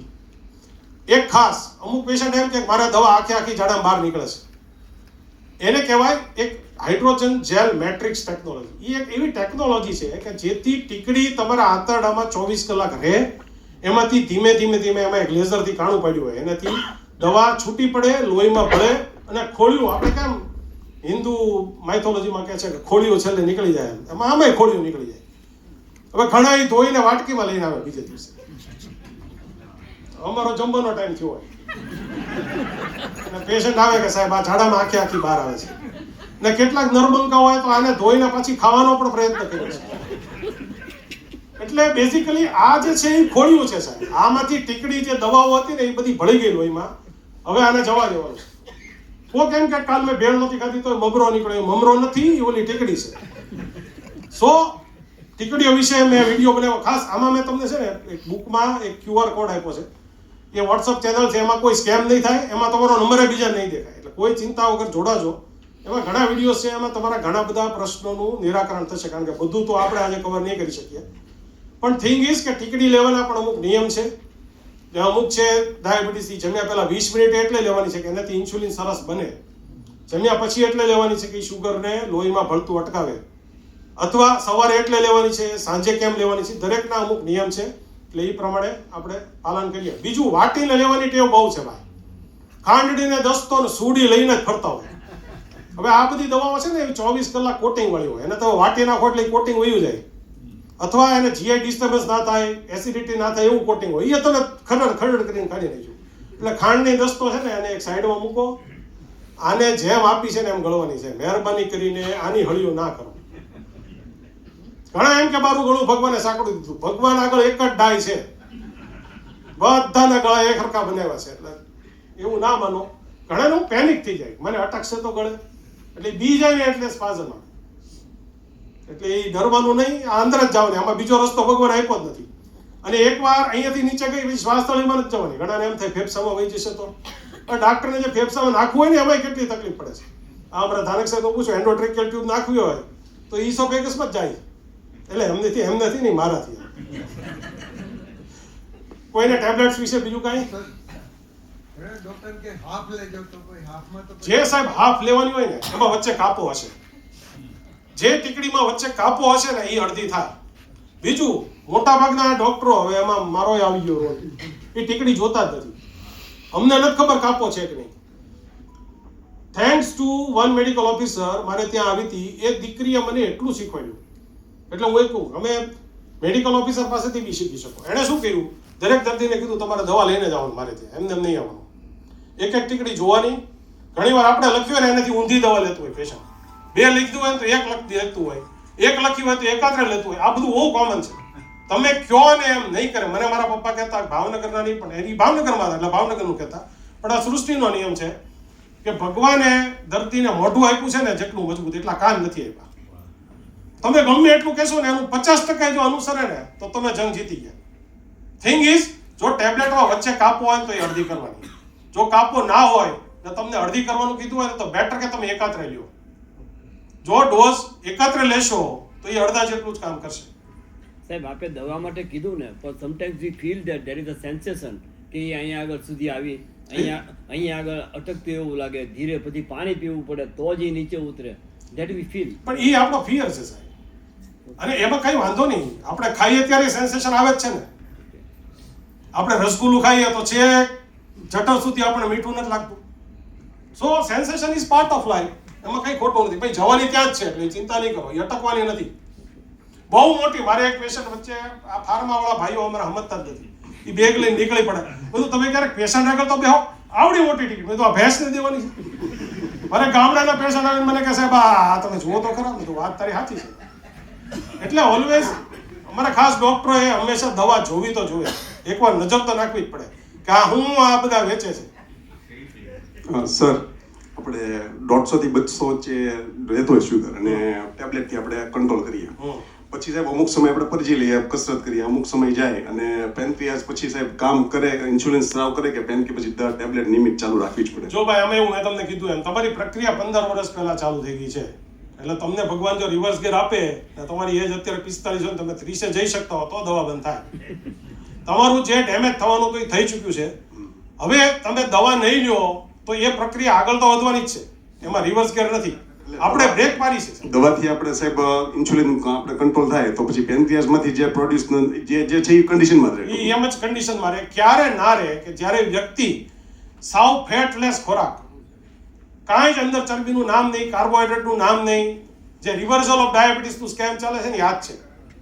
તમે ધારો કે ગાડી હલાવી જ નથી યાર, તમારે ધારો કે 45 લીટરની ટાંકી છે, તમે ગાડી હલાવી જ નથી, ઘરમાં મૂકી રાખો, 3 મહિના પછી એમ કે મારી 45 લીટર એમને પડ્યું, તો એમને જ પડ્યું ને, વાપર્યું જ નથી. એમ ડાયાબિટીસ રિવર્સલમાં શું કરે, ખાવા જ નથી દેતા. પછી કે શુગર નથી વધતું, પણ તમે ખાવા જ નથી દેતા તો માણસનું શુગર ક્યાંથી વધે? અને એનાથી ફાયદો શું થાય કે વ્યક્તિ કેલરી ઓછી લે, ફેટ ડાલે, એટલે એનું જે લીવર ને પેનક્રિયાસની ચરબી છે ને બધી ઓગળવા માંડે, અને એને લીધે ઇન્સ્યુલિન બનવાનું સ્પીડમાં પકડે. એટલે રિવર્સલ ખોટો શબ્દ છે, એને હોલ્ટ કહેવાય. તમે ડાયાબિટીસની પ્રક્રિયાને હોલ્ટ કરી છે, એટલે રિવર્સલ નથી. ડાયાબિટીસની દવાઓની આડઅસર. હવે આ એવું છે કે આડઅસર નાની મોટી થાય, પેટમાં ગડબડ થાય, ઝાડા થાય, ગેસ થાય, આ બધું ધીમે ધીમે શમી જશે. પણ લોકો એમ કહે કે ડાયાબિટીસ ટીકડી ખાવાથી કિડની પતી ગઈ, તો આ કિડની ડાયાબિટીસની દવાથી નથી પતી ગઈ, તમારા શુગરને કારણે પતી ગઈ છે. આમાં કેવું છે કે નવી વહુ અને ડાક્ટર એને હંમેશા દોષ જ મળે કે આ રોટલી ગોળ નથી થતી, ઘી લગાડતી નથી, ઘરેથી કઈ શીખીને નથી આવ્યું, અમને એમ કે ત્યાંથી કઈ શીખીને નથી આવ્યું. ટૂંકમાં દવાઓના દોષ હંમેશા હોતા નથી. આપણે હંમેશા એક સોફ્ટ ટાર્ગેટ ગોતતા હોઈએ કે ભાઈ અહીંયા કોર્પોરેશન કામ ન કરતું હોય તો આપણે મોદીજીને ગાળો દેતા હોઈએ. હવે એને ખબર નથી કે અહીંયા તમારે રસ્તો નથી બન્યો. એમ બેઝિકલી આપણી ભૂલ છે કે આપણી કંઈક તકલીફ છે ને એને કારણે જે ડખો થયો છે એ આપણે દવા ઉપર ઢોળી દઈએ, એ હંમેશા સાચું હોતું નથી.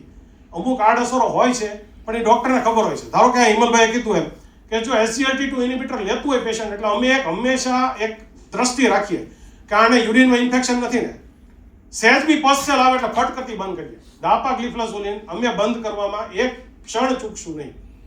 એટલે હંમેશા નોલેજ હોય. આમાં એવું છે, તમને ખબર હશે તો આડઅસર દેખાશે, જો ખબર જ નહીં હોય તો આડઅસર નહીં દેખાય. એટલા માટે એવું હશે ત્યારે એ દવા આપણે બંધ કરવી પડે. ઇન્સ્યુલિન ઉપર જઈએ. ઇન્સ્યુલિન સામાન્ય રીતે 2 જાતના આવે છે, શોર્ટ એક્ટિંગ ને લોંગ એક્ટિંગ. ટૂંકમાં એકદમ સિમ્પલી તમને સમજાવું, તમે ખાવ ને ત્યારે ઇન્સ્યુલિન બને, બ્રેકફાસ્ટ વખતે, લંચ વખતે, ડિનર વખતે. અને એક ઇન્સ્યુલિનનો સ્ત્રાવ સતત 24 કલાક થાય, જે સતત બન્યા જ કરે, તમે ખાઓ છો કે નથી ખાતા. અને 3 જે ફેઝ આવી કેમ આવે? GLP-1 ને લીધે. તમે ખાધું, ઇન્ટેસ્ટાઇનમાં ગયું એટલે ત્યાંથી સિગ્નલ છૂટ્યું એટલે ઇન્સ્યુલિન બન્યું. આ પ્રક્રિયા ફિઝિયોલોજી કહેવાય. એને મિમિક કરવા માટે આપણે ઇન્સ્યુલિન એવી રીતે આપીએ કે જેથી આ જ ફેઝ જળવાય. એટલે જે 24 કલાક બને છે ઇન્સ્યુલિન, એની જેવું કહેવાય બેઝલ. તમે જો કોઈ ઇન્સ્યુલિન લેતા હો તો લેન્ટસ લેતા હો અથવા ડિગ્લુટેક લેતા હો તો એ લોંગ એક્ટિંગ ઇન્સ્યુલિન છે જે 24 કલાક કામ કરે. અને 3 શોર્ટ એક્ટિંગ નોવોરેપિડ કે યુમાલોક કે જે આ તમે ખાઓ છો એવા ઇન્સ્યુલિનની જેમ કામ કરે. ડિટેલમાં નહીં જાઓ, પણ તમે ક્યાં લ્યો છો એ અગત્યનું છે. ઘણા અહીંયા કુલે લેતા હોય, ત્યાં નથી લેવાનું સાહેબ. ઘણા અહીંયા પિંડી ઉપર લેતા હોય. એમાં વાંક તમારો નથી, વાંક અમારો છે. જે વ્યક્તિએ ઇન્સ્યુલિન લખ્યું એને સમજાવવું જોઈએ કે તમારે ક્યાં લેવાનું છે. તો તમારે આટલી જ જગ્યાએ ઇન્સ્યુલિન લેવાના. હવે ઘણા એમ કે મારે ઇન્સ્યુલિન લેવા નથી, હું કવા સ્લાઇડ જોઉં, તો ભવિષ્યમાં લેવા પડશે એટલે જોઈ લેજો. પ્રાર્થના બધાની, પણ પ્રાર્થના ઉપર સુધી પહોંચતી જ નથી. અને પ્રાર્થના કરીએ, મનુષ્ય યત્ન ને ઈશ્વર કૃપા. આપણું મનુષ્ય યત્ન છે એ ખાવા પીવામાં છે, એટલે પ્રાર્થના કામ નથી. તો તમારા જે આર્મ્સ, તમારા 2 બાવડા, ત્યાં ઇન્સ્યુલિન લેવાના છે. 2 સાથળ અને પેટ, એટલી જગ્યાએ તમારે ઇન્સ્યુલિન લેવાનું છે. 4 આંગળા છોડીને. કઈ રીતે લેવાનું એ મેં ખાસ આમાં વિડીયો મૂક્યો છે. પ્રક્રિયા બહુ લાંબી છે એટલા માટે હું ડિટેલમાં નથી જતો. છતાં પણ કોઈ ઇન્સ્યુલિન લેતું હોય ને જાણવું હોય તો મને મળજો, હું તમને ડિટેલમાં સમજાવીશ. પણ અત્યારે બધા માટે આ બહુ અગત્યનું નથી એટલે એની ઉપર આપણે બહુ ચર્ચા નથી કરતા. ટાઈપ 1 ડાયાબિટીસના પેશન્ટો માટે આ બહુ જ અગત્યની વસ્તુ છે, ઇન્સ્યુલિન પંપ. હવે માનવ જાત કે વિજ્ઞાન કેટલું આગળ વધી ગયું છે એનો હું તમને દાખલો આપું. ઇન્સ્યુલિન પંપ જ્યારે શરૂઆતમાં આવ્યા ને ત્યારે એ વ્યક્તિ બેકપેકની જે પાછળ પહેરીને ફરતી, આવડો મોટો ઇન્સ્યુલિન પંપ હોય અને એમાંથી અહીંયા નળી આવતી હોય. હવે આવડું થઈ ગયું છે, આ પેજર જેવડું. આની અંદર તમારે ઇન્સ્યુલિન ભરવાનું અને જે બેઝલ રેટ છે ધીમે ધીમે ઇન્સ્યુલિન ગયા કરે અને જમો ત્યારે તમારે સ્વિચ દબાવવાની. જેટલું ઇન્સ્યુલિન લેવાનું હોય એ આ નળી વાટે જાય. એટલે તમારે ટૂંકમાં 4 કે 5 દિવસે આ નળી બદલો ત્યારે એક જ વાર પ્રિક થાય. નહીંતર ટાઈપ 1 ડાયાબિટીસના પેશન્ટને 4 પ્રિક થાય. 3 શોર્ટ એક્ટિંગ ને 1 લોંગ એક્ટિંગ. ઇન્સ્યુલિનની પ્રિક અને 4 વાર શુગર માપે એટલે 8 પ્રિક થાય. બરાબર? એટલે એટલું તમારે પ્રિક ના થાય એની માટે આ શોધાણું. અને હવે કેવું કર્યું, આ CGMS કહેવાય. આ છે ને એ સતત તમારું બ્લડ શુગર માપે છે. તો આ બેને વિજ્ઞાને સાંકળી લીધા. આ જે સેન્સર છે એ શુગર માપીને સતત પંપ સાથે વાત કરે. એટલે જેવું હાઇપો થાય એટલે પંપ કામ કરવાનું બંધ કરી દે. અને પછી મશીન લર્નિંગ, આ પંપ શીખે કે આ જણ છે ને એ રોજ સવારના 7 વાગે ગાંઠિયા ખાય છે, 7 વાગે પોતાની મેળે ઇન્સ્યુલિન વધારે. પછી જોવે કે આ જણ દર શનિ રવિમાં પીઝા ખાય છે, એટલે શનિ રવિમાં એનો ડોઝ વધારી દેશે. તમે વિચારો કે જે આર્ટિફિશિયલ પેનક્રિયાસ, કૃત્રિમ પેનક્રિયાસ વિજ્ઞાને સર્જ્યું છે એ આ CGMS અને પંપની એકબીજા સાથેની વાતો સાથે. અનફોર્ચ્યુનેટલી આ બધું બહુ જ કોસ્ટલી છે. આ પંપની કિંમત છે 5.5 લાખ રૂપિયા. આ સેન્સરની કિંમત છે 5000 રૂપિયા, જે દર 14 દિવસે તમારે બદલવાનું છે. અને આ વ્યક્તિને આ ઇન્સ્યુલિનના કન્ઝ્યુમેબલ્સ એટલે કે જે એની ટ્યુબિંગ છે, એના જે સેટ છે, એ બધાનો ખર્ચો મહિને આવે 20 થી 25 હજાર રૂપિયા. એટલે ટૂંક સમયમાં આ પણ બધું સસ્તું થશે. અમે ઘણીવાર સરકારને વિનંતી કરી કે આની ઉપરથી ખાલી કસ્ટમ તો કાઢી નાખો. સુષ્મા સ્વરાજ પોતે ઇન્સ્યુલિન પંપ ઉપર હતા. એટલે તો તમે એમ માનો કે વ્યક્તિ ઇન્સ્યુલિન લઈને કેવી રીતે જીવી શકે? તો વસીમ અકરમે લે છે, સોનમ કપૂરે લે છે, આ બધા ટાઈપ 1 ડાયાબિટીસ દર્દીઓ છે. એટલે એની સાથે પણ નોર્મલ લાઈફ બધા જીવી જ શકે છે. હવે એક આ પ્રશ્ન મને બહુ બધા પૂછે છે, નેઝલ ઇન્સ્યુલિન, નવું ઇન્સ્યુલિન જે શોધાણું છે કે જે તમારા નાકની અંદર લેવાનું છે. આની ફેઝ 3 ટ્રાયલ થઈ ગઈ છે, એટલે પેશન્ટ્સ ઉપર આની ટ્રાયલ પૂરી થઈ ગઈ છે અને ઇટ હેઝ શોન કોન્ફ્લિક્ટિંગ રિઝલ્ટ્સ. જે આપણે કહીએ ને કે કોઈ વ્યક્તિ સરખી નથી હોતી, એમ કોઈના નાકે સરખા નથી હોતા. અમુક તો કહીએ ને આપણે નખ કટ્ટા હોય, તો એ આમાં સાચું પડે છે. દરેકને નાકની અંદરથી ઇન્સ્યુલિન શરીરમાં ભળવાની પ્રક્રિયા સરખી નથી.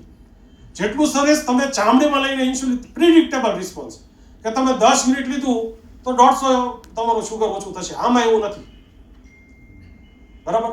આમાં કોકને શિયાળામાં અંદર ગુંગા જમા થઈ ગયા હોય તો પાછું ઇન્સ્યુલિન ઓછું કામ કરશે. સો પ્રોબ્લેમ એ છે, આનો બી કદાચ નિવેડો આવશે તો ભવિષ્યમાં આપણને નેઝલ ઇન્સ્યુલિન મળશે.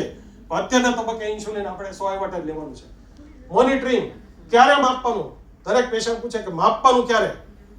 જો બની શકે ને તો અઠવાડિયે એકવાર, ટાઈપ 2 માં અઠવાડિયે એકવાર. અને મેં કીધું એમ, એકવાર નાસ્તા પછી, એકવાર બપોરે જમ્યા પછી ને એકવાર રાતે જમ્યા પછી. ક્યારેક ભૂખ્યા પેટે માપવાનો બહુ નિયમન માટે અગત્યનું નથી. એટલે આ 3 વાર તમે ફરતું માપો. જેને ટાઈપ 1 ડાયાબિટીસ છે એને દિવસમાં એકવાર માપવાનું છે, પણ એનો ચાર્ટ અલગ છે. સવારે ભૂખ્યા પેટે, નાસ્તા પછી 2 કલાકે, બપોરે જમતા પહેલા, બપોરે જમીને 2 કલાકે, રાતે જમતા પહેલા, રાતે જમીને 2 કલાકે અને રાત્રે 2 વાગે. આટલી વાર આખા દિવસમાં શુગર દરેકે ટાઈપ 1 માપવું જોઈએ. બહુ જ અઘરું છે. એટલા માટે એને સેન્સર અગત્યના છે. જે CGMS સેન્સર આવે એ તમે જો લગાડી દો તો એ ટાઈપ 1 નું પેશન્ટ છે એને મોબાઈલમાં સતત દેખાયા કરે અને જેવું નીચું જાય એટલે તરત રિંગ વાગે. કેટલાક પ્રોબ્લેમ્સ છે. આ જે સેન્સર તમે લગાડો એ તમારા ટિશ્યુના ફ્લુઇડનું શુગર માપે છે, બ્લડ શુગર નથી. એમાં જો સૂતી વખતે પડખું ફેરાને હલી ગયું તો એ સેન્સરને નકામું જશે અને રીડિંગ ખોટા આવશે. એટલા માટે એની ઉપર 100% ભરોસો નહીં કરવાનો, પણ તોય ટાઈપ 1 માટે એ બહુ જ અગત્યની છે. સો ડાયાબિટીક પેશન્ટમાં A, B ને C, HbA1c, બ્લડ પ્રેશર અને કોલેસ્ટ્રોલ. આપણે એમ માન્યું કે શુગર કંટ્રોલમાં રાખ્યું એટલે આપણે રાજા થઈ ગયા, પણ એવું નથી. જો તમારું બીપી કંટ્રોલમાં નહીં હોય, પરમ દિવસનો જ ઇન્સિડન્સ, 54 વર્ષના બેન બીપીની દવા ભૂલી ગયા, હેમરેજ થઈ ગયું, ઓપરેટેડ, અમદાવાદમાં 10-12 લાખનો ખર્ચો અને બ્રેન ડેડ. બીપી બહુ જ અગત્યની વસ્તુ છે. બીપીની દવાઓ ભૂલવાની નથી. તમે શુગર ગમે એટલું કંટ્રોલમાં રાખો, જો બીપીની ભૂલશો તો ડખો થશે. મગજ ઉપર અસર, કિડની ઉપર અને હૃદય ઉપર. ફરીવાર બીવડાવતો નથી, ચેતવું છું, જરૂરી છે આ કરવું. એટલે બીપી તમે ઘરે ઇન્સ્ટ્રુમેન્ટમાં માપો તો 3 રીડિંગ લ્યો અને ઓલું રિસ્ટ વાળું મશીન નહીં વાપરતા, બાવડાવાળું જ વાપરજો અને 3ની એવરેજ કાઢો. ત્યારે જો ઉધરસ આવી કે હસ્યા તો એ રીડિંગ ખોટું. એટલે બીપીના એક રીડિંગ ઉપર ચાલતા નહીં, ઘરે માપો તો. ડૉક્ટરને જાઓ, વધારે એવું 5 મિનિટ બેસીને ફરીવાર માપાવો. કારણ કે તમે ટેન્શનમાં હો, ડૉક્ટરના ચેમ્બરમાં એને કહેવાય વ્હાઇટ કોટ હાઇપર ટેન્શન, ડૉક્ટરને જોઈને વધી જાય. એના ઘણા કારણો છે. પણ હવે એક છે ગ્લાયસેમિક બ્લડ પ્રેશર ની દવા કોઈ એક દિવસ કોઈ કારણોસર ચૂકી ગયા હોય તો પણ આવી ખરાબ અસર થઈ શકે.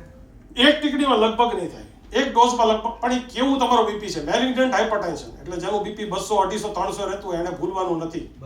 પણ 140, 150, 160 વાળા ભૂલી ગયા તો સવારે ભૂલ્યા તો સાંજે લ્યો, બપોરે ભૂલ્યા તો સાંજે લ્યો, સાંજે ભૂલ્યા તો બીજે દિવસે સવારે લઈ લો. એવું નહીં કે હવે હાંજનો ડોઝ સાંજે જ લેશું.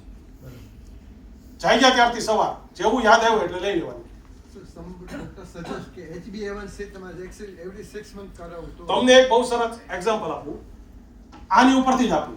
આ એક પેશન્ટ છે જેનું શુગર 40, 440, 430, 300, 25, 250 થયા કરે છે. બીજો પેશન્ટ છે જેનું શુગર 201 ધર્યું રહેશે. આ બેને HbA1c હરખા આવશે. HbA1c છે એ એવરેજ છે, બરાબર. આ પેલા સિબિલના ક્રેડિટ સ્કોર જેવું છે કે ઓલો કેટલા વાપરે છે, ક્યાં નાખે છે, એ તો આપણે જોતા નથી. બેઝિકલી જેટલી ઉથલ પાથલ થાય એ તમને વધારે નુકસાન કરશે. એટલે એક વ્યક્તિ જે 250 રાખીને બેઠો છે, કોઈ દિવસ જે કહેવાય ને અચલ છે, ચલિત નથી થતો, એને કાંઈ નહીં થાય છે, ભલે 250 વાળો રહ્યો. પણ જે 40, 400 વાળો છે ને એને સ્ટ્રોક પડશે, હાર્ટ એટેક આવશે. આને કહેવાય ગ્લાયસેમિક વેરિએબિલિટી, ગ્લાયસેમિક ઉથલ પાથલ. એટલે શુગરને બહુ ઊંચી નીચી કરવાની નથી. બીજું એનિમિયા, લોહીના ટકા ઓછા હશે તો HbA1c ખોટું આવશે. જે હિન્દુસ્તાનમાં 50% લોકોને એનિમિયા છે. ત્રીજું પંજાબ હિમોગ્લોબિન, આ એક વેરિયન્ટ છે હિમોગ્લોબિનનું, જે 10% લોકોને છે. આપણને પંજાબનું નામ આવે બહુ ગમે નહીં પણ છે. હવે એ જેને હશે એને HbA1c ખોટું આવશે. હવે આ બધું આપણે ક્યાં જોવા જશું કે આપણામાં પંજાબ છે કે નહીં, આપણું નોર્મલ હિમોગ્લોબિન કેટલું છે. એટલે HbA1c છે એ મારી દ્રષ્ટિએ બહુ કામનું નથી. એની કરતાં તમે રેગ્યુલર શુગર માપવાની વધારે કામનું છે. કારણ કે 4 મહિનાની એવરેજ, હવે તમે શું કરશો, 4 મહિનાની એવરેજ 13 આવી તો પાછા જશો? તમે ઓલરેડી બગાડી નાખ્યો છે સિનારીઓ. અને HbA1c કરાવશું એ ભ્રમમાં તમે શુગર માપ્યું જ નથી. હવે તમારું 13 આવ્યું તો શું કરશું? ઓલા જ્ઞાન મંત્રીમાં છોકરાને મૂક્યો યુનિટ ટેસ્ટમાં હાઈ ક્લાસ મારે કહેવા છેલ્લે ગોળીઓ વાળ્યો એવું છે.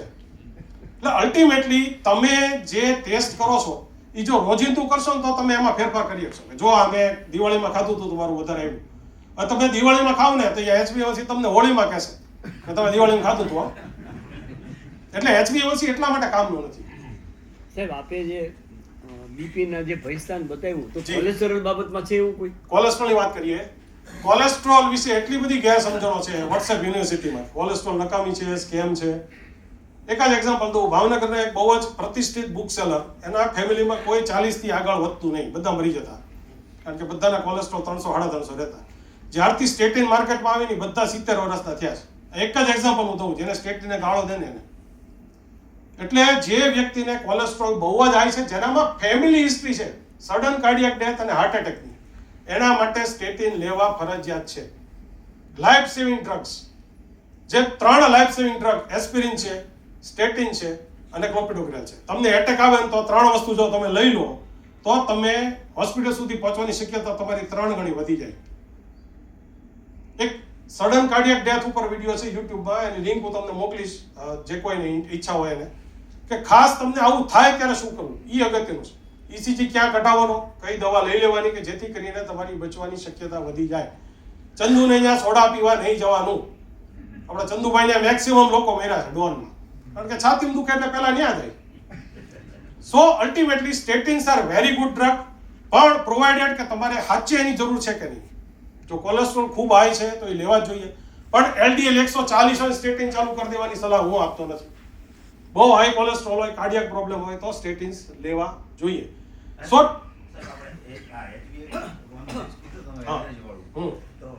એનો અર્થ એવો થયો ને કે આપણે 3 મહિનાની અંદર જી 1 મહિનાની અંદર આપણે હાઈ આવ્યું અને પછી 2 મહિના પછી લો આવ્યું અને એવરેજ આવ્યું. હા એમ જ છે.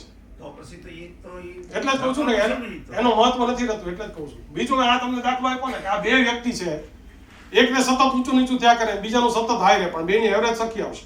એટલા માટે HbA1c એટલો સારો રિપોર્ટ નથી કે જે તમને ડાયાબિટીસના નિયમનમાં એટલો ઉપયોગી થાય. હવે ગ્લુકોમીટર, હું આજે બધાને છે ને એક ગ્લુકોમીટર આપું છું ફ્રી હો.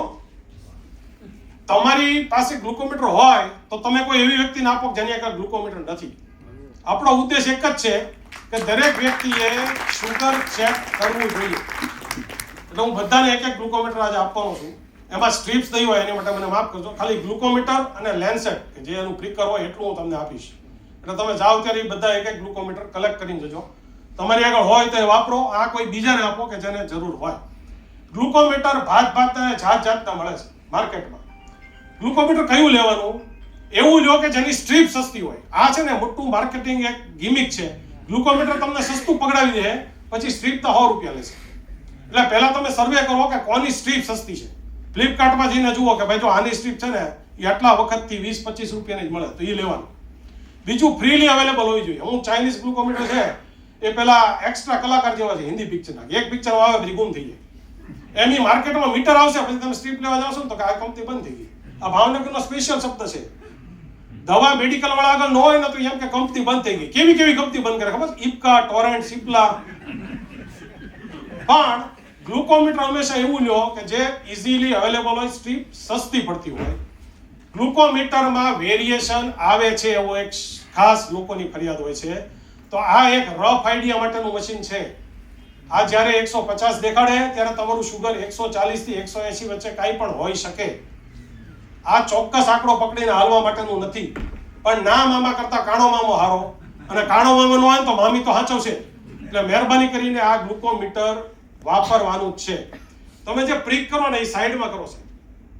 આ આંગળી છે ને એ ટેરવા કહેવાય. આની ઉપર કવિઓએ તો ખૂબ બધું લખ્યું છે. આ આપણા શરીરની સૌથી સંવેદનશીલ જગ્યા છે. એટલે અહીંયા ના કરો હોય પ્રોણા, સાઈડમાં અહીંયા. આ તમારી આંગળી છે ને એમાં આ સાઈડની આપી છે ને જગ્યા, અહીંયા પ્રિક કરો. અહીંયા સાઈડમાં ડાબી બાજુ કરો, જમણી બાજુ કરો, બધે કરો. હા, અહીંયા નહીં. આ છે એ ટચ માટે છે, બરાબર? એટલે આ જે જગ્યા છે એની ઉપર પ્રિક ના કરો. પ્રિક હંમેશા સાઈડમાં કરો. ભગવાને 10 આંગળા આપ્યા છે અને 10 આંગળામાં સાઈડની જગ્યા ગણો તો 30 થાય. એટલે તમે 30 વાર કરી શકો. આ જગ્યા બદલતા રહ્યો એક ને એક જગ્યાએ. બીજું, આ લેન્સેટ છે ને એ કોઈ બદલતું જ નથી. વર્ષોના વર્ષો સુધી એક જ હોય ધાડ ધાડ ધાડ કરતા હોય. પણ મહેરબાની કરીને અંદર 30 જેટલા લેન્સેટ આપ્યા છે ગ્લુકોમીટરમાં. જો તમે વ્યક્તિ એક જ છે ઘરમાં તો એક લેન્સેટ અઠવાડિયું ચલાવો, પછી બદલો બાપા. આખી જિંદગી નથી હલાવવાની. ઘરમાં અલગ અલગ વ્યક્તિ છે તો લેન્સેટ દરેક માટે અલગ રાખો. તો એકને હેપેટાઇટિસ બી છે ને તો બીજાને થઈ જશે. એટલા માટે લેન્સેટ હંમેશા અંદરની જે પેલી હોય, જે પ્રિકર હોય એકનું એક રાખો, પણ અંદરની જે સોય હોય એ દરેક વ્યક્તિ દીઠ અલગ અલગ રાખો.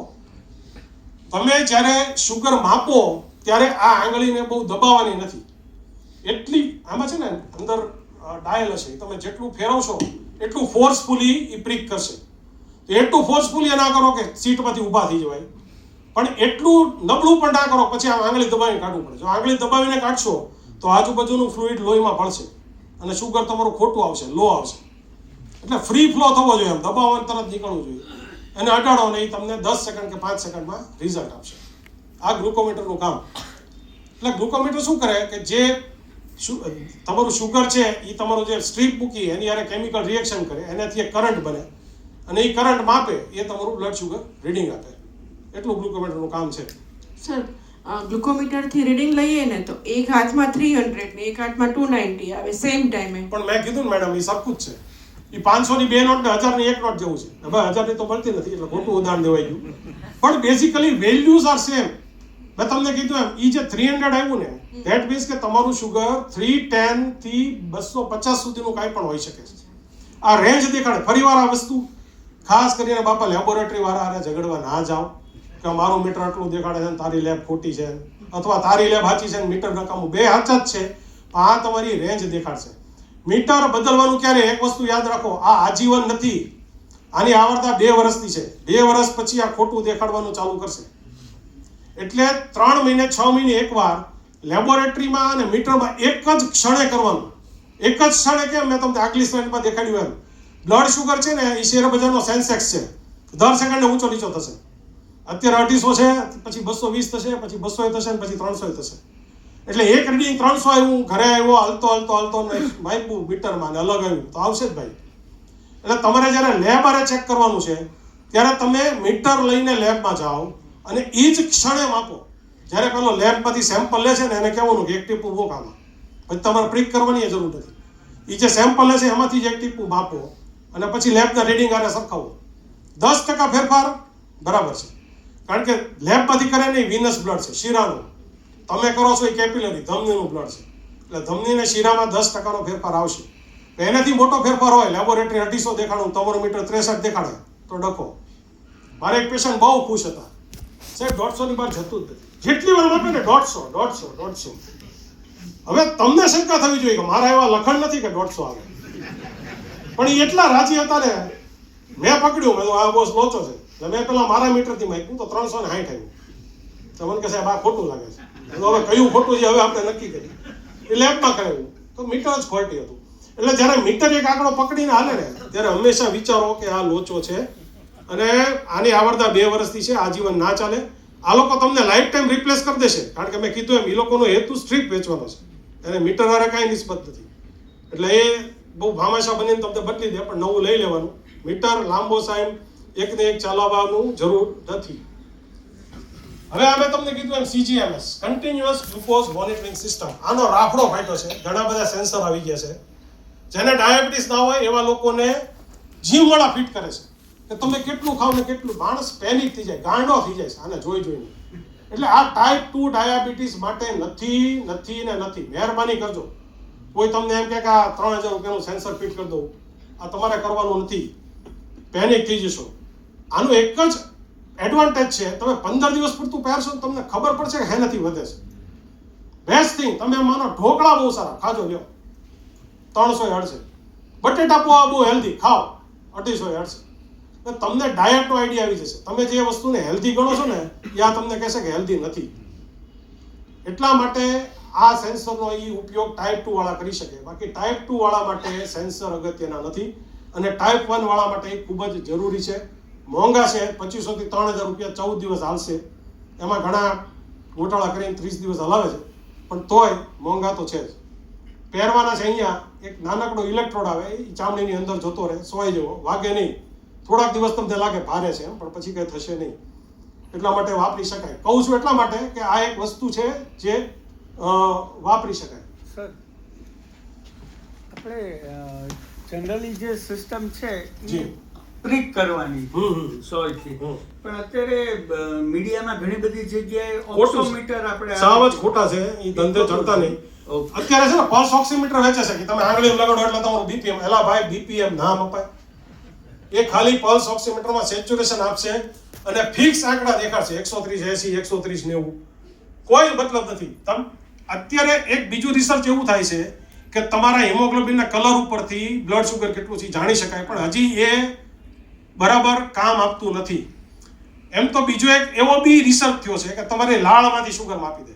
એ આપણો આઈઆઈટી ઇન્ડિયાનો છોકરો છે, એને ડેવલપ કર્યું છે કે તમે થૂકો. હવે મેં તો અહીંયા અમારે તો પાન માવા અને જરદાવાળા છે, પણ અલ્ટિમેટલી નવી વસ્તુઓ બને છે, પણ steel they are in primary phase.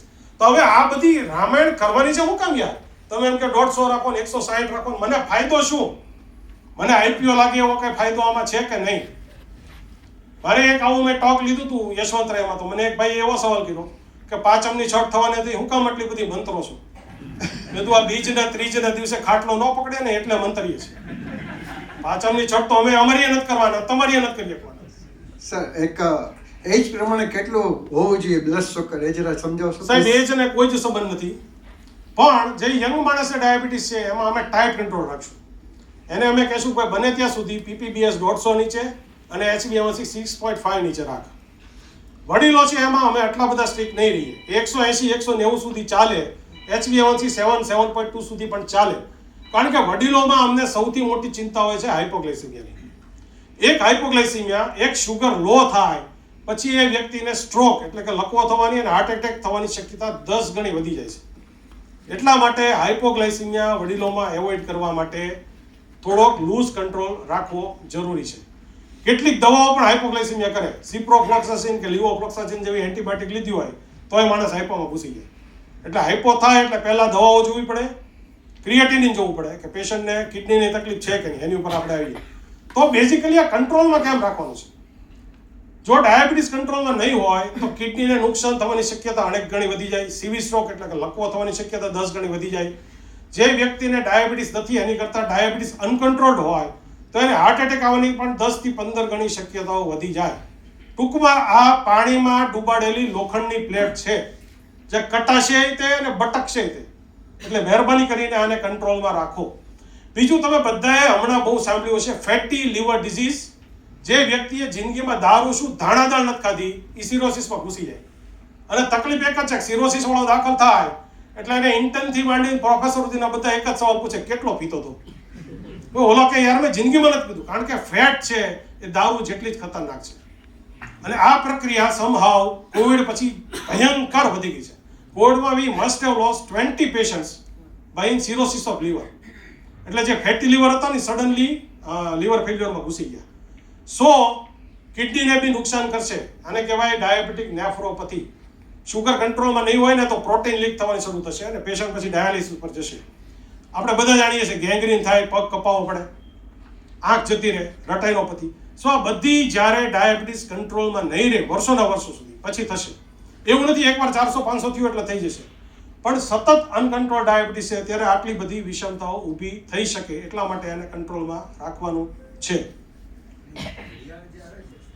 જી ઘડિયાળ આવે છે એને માપ બધા ના ના સાહેબ, એ જો એ વોચના બહુ ભરોસા ના કરશો, બરાબર? પછી એપલ વોચ હોય કે ગમે એ હોય, એની કરતાં તમે બ્લડ પ્રેશર ઇન્સ્ટ્રુમેન્ટ ઘરે રાખો અને ગ્લુકોમીટર વાપરો, એ જ સલાહ કર્યું છે. સ્માર્ટ વોચ છે ને એ બધી ઓવર સ્માર્ટ છે અને એ ડખે ચડાવી દેશે. અમુક ખબર છે ઊભા હાલતા બધું કેમ તો કે 10,000 પગલા નથી પૂરા થયા. આમાં કીધું તારે ક્યાં જવું છે 10,000? એટલે વધારે પડતા વેદિયાય નહીં થવાનું. ચાલો યાર, તમે જલસા કરવા માટે હાલો. હવે આ રિવર્સ ડાયાબિટીસ રિવર્સલ લાખો રૂપિયા સાહેબ. મારે અહીંયા ભાવનગરમાં એક જણ હતો તો 2.5 લાખ રૂપિયા બધું હે ના તો કે ડાયાબિટીસ રિવર્સ કરવાનું. તો 4 મહિનામાં તો પાછું ફોરવર્ડમાં આવી ગયું. સો ડાયાબિટીસ રિવર્સલ મેં તમને પહેલા કીધું એમ એ શક્ય નથી, એ મિસનોમર છે, ટર્મ ખોટી છે.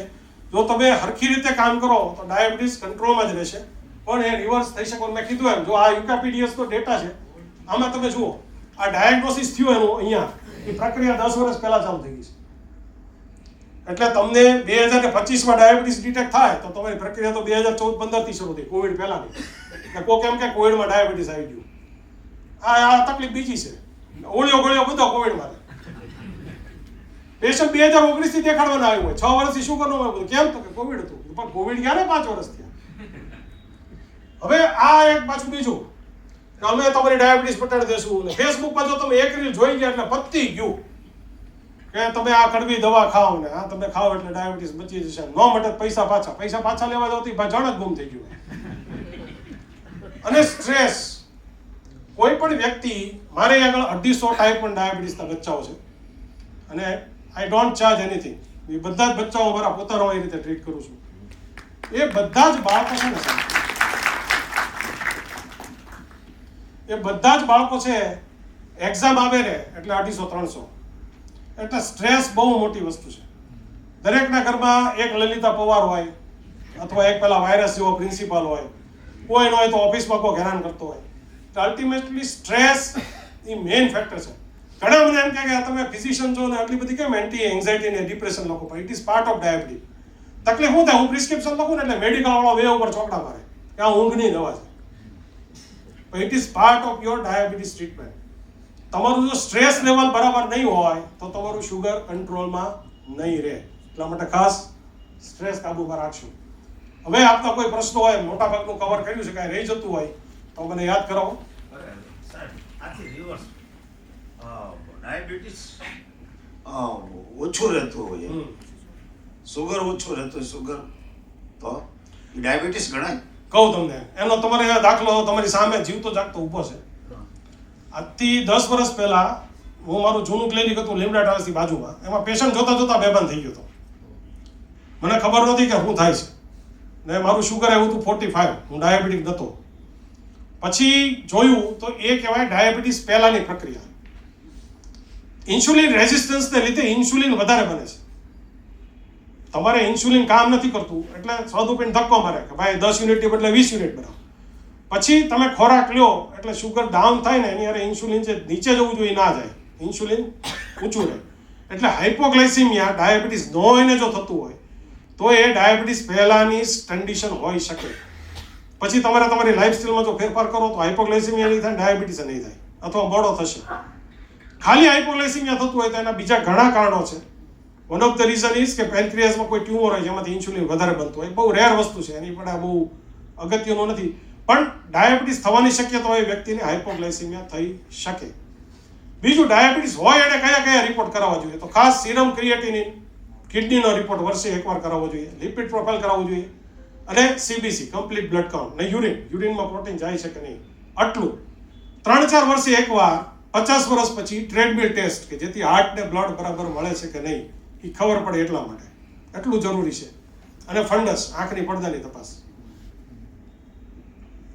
સર, રેગ્યુલરલી ફૂડ હેબિટમાં બ્રેકફાસ્ટ આપણે સ્કીપ જ કરતા હોઈએ, લંચ અને ડિનર વ્યવસ્થિત લેતા હોય તો એ સારું કે ચાલે? દરેકની પોતાની ખાવાની હેબિટ છે, એમાં કંઈ એવું જરૂરી નથી કે તમારે બ્રેકફાસ્ટ લેવો જ જોઈએ. જે 2 તમે ચાલી જતું હોય તો કંઈ ખોટું છે જ નહીં કોઈ વસ્તુમાં. ઓનલી થિંગ કે જો ડાયાબિટીક પેશન્ટ હોય તો બ્રેકફાસ્ટ એટલે લેવો જોઈએ કે જેથી બપોરે હાઇપોગ્લાયસીમિયા ના થાય, નહીં તો લંચ પહેલા શુગર ડાઉન થવાની શક્યતા હોય. સર, એવું ક્યારેક થઈ શકે કે આપણે નાસ્તો ન કરતા હોય? હા, એટલે ઘણી વાર એવું થાય ડોક્ટરને એમાં કે નાસ્તો લેતો જ હશે, એટલે એ લખે સવારના નાસ્તા પહેલા 20 મિનિટે. હવે ઓલો જણ નાસ્તો જ ન લેતો હોય એટલે સવારે ટીકડી લઈ લે, ખાય નહીં એટલે તરત હાઇપોગ્લાયસેમિયા થાય. સર એવું થઈ શકે કે એક વખત બ્લડ સુગર માપ્યું હોય એના પછી કાંઈ પણ ફૂડ ના લીધું હોય તો પણ પાછળથી રિપોર્ટ કરે ત્યારે બ્લડ સુગર વધવા આવે. એટલે મેં તમને કીધું ને, બ્લડ સુગર ખાલી ખાવાથી નથી વધતું. તમે શું વિચારો છો, કેટલો સ્ટ્રેસ છે, આગલા દિવસે ઊંઘ પૂરી થઈ છે કે નહીં, કોઈ ડખા થયા છે કે નહીં, આ બધાનો સરવાળો એટલે સુગર. એટલે આમાં ઘણી બધી વસ્તુઓ કામ કરશે.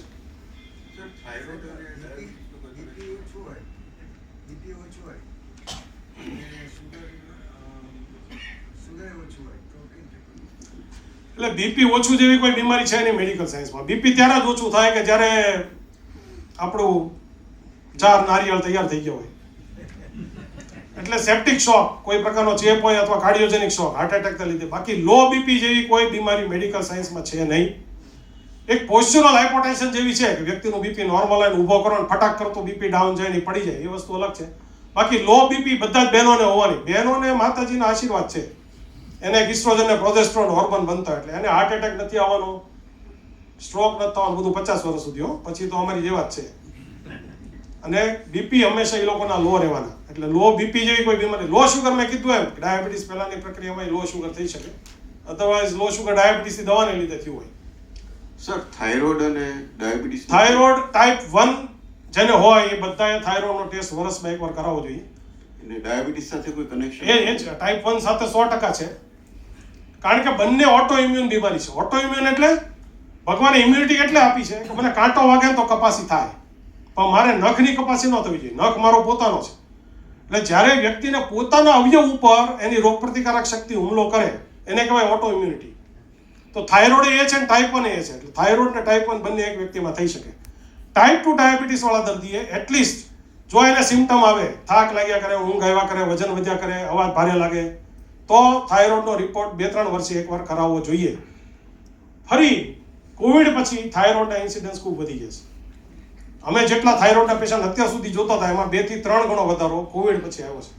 એટલે TSH ખાલી એક કરાવો તો તમને ખ્યાલ આવી જાય કે થાઇરોઇડની તકલીફ છે કે નહીં. પણ એ બંને વસ્તુ ખૂબ કોમન છે. ડાયાબિટીસ હોય અને થાઇરોઇડ હોવાની શક્યતા વધારે રહે છે. એક ઊંઘની તકલીફ હોય તો ડાયાબિટીસને સૌથી વધુ અસર થાય ખરું? મેં કીધું ને કે ઊંઘ તમારી પૂરી નહીં થાય તો થશે જ, વધવાનું શુગર. એને માટેનો કોઈ ઓપ્શન મગજ શાંત રાખવાનું, બ્રેક મારવાનું. એમને એ સિવાય એટલે ઊંઘ વ્યવસ્થિત આવે એના માટે થઈને કાંઈ? મગજ શાંત અને કસરત, પગ હલાવવાના, મગજ નહીં હલાવવાનું. ના એટલે કસરત એ છે અને મગજ દવા વિશે હું નહીં કહું. દવા લેવાની નથી ઊંઘની. ઊંઘની દવાની ના છૂટકે ડોક્ટર તમને લખી આપશે, પણ એની ટેવ પડે એવું નથી કરવું. એટલા માટે એના જે બીજો ઓપ્શન છે એ જ જોવાના છે.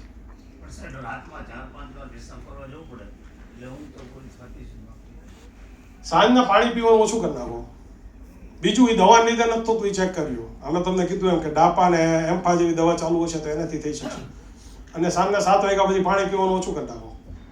અને મોટે ભાગે પુરુષોમાં થતું હોય પ્રોસ્ટેટના લીધે થતું હોય, એટલે એક પ્રોસ્ટેટ ચેક કરાવી લો કે પ્રોસ્ટેટની તકલીફ નથી ને.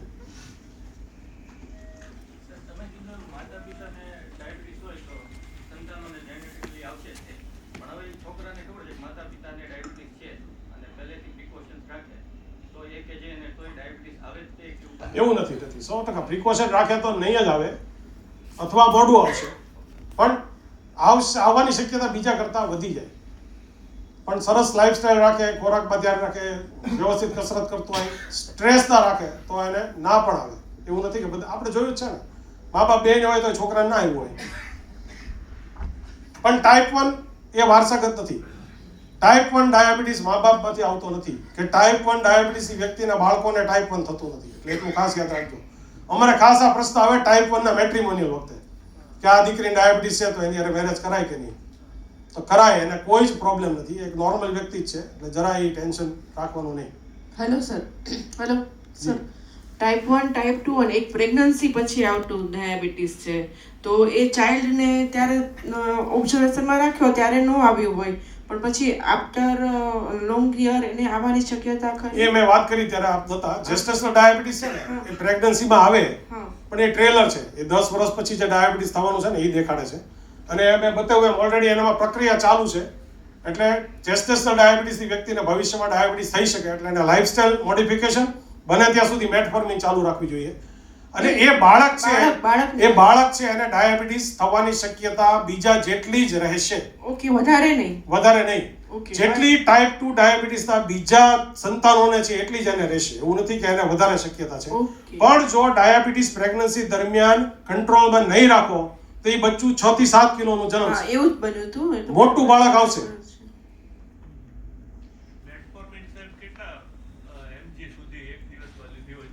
3 ગ્રામથી વધારે મેટફોર્મિન લેવાની નથી.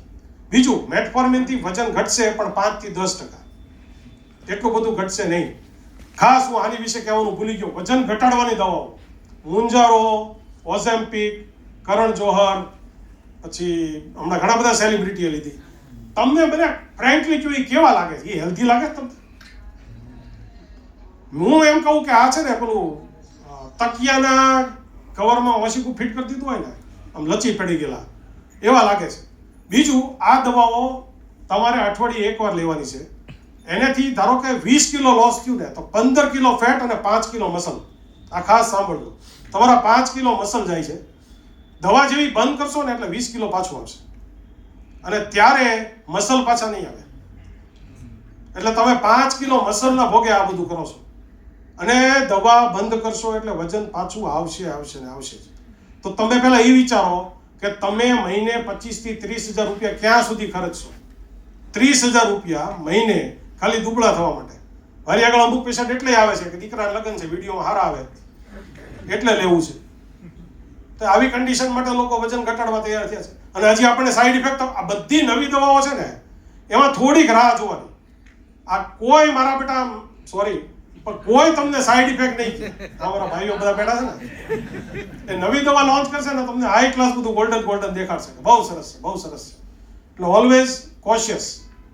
વજન ઘટાડવામાં બેરિયાટ્રિક સર્જરીની વાત છે, એનાથી ડાયાબિટીસ કંટ્રોલ થાય. બેરિયાટ્રિક સર્જરી શું છે એ હું તમને સમજાવું. આ રીતે એક આંધળામાં મારેલું તીર છે. એક ઓબેસ પેશન્ટ હતું, એને આંતરડાની તકલીફ થઈ એટલે એનું આંતરડું કાપવું પડ્યું, તો એ હાડો દુબળો થવા માંડ્યો. એટલે બેરિયાટ્રિક સર્જરીની શોધ થઈ. ઓહો, આ તો આપણા હાથમાં તીર આવી ગયું. એટલે પછી આંતરડા કાપવા માંડ્યા. હવે અત્યારે બેરિયાટ્રિક સર્જરી 2 પ્રકારની થાય છે કે એકમાં જઠર અડધું કરી નાખે અને એકમાં આંતરડું નાનું કરી નાખે. બરાબર? હવે થાય શું કે તમારો ખોરાક જે ફટફટ કરતો લોહીમાં ભળી જતો હતો એની બદલે ભળે જ નહીં. અને ભળે જ નહીં એટલે તમે એકચ્યુઅલી સ્ટાર્વેશનમાં છો, તમે ભૂખ બનાવો છો.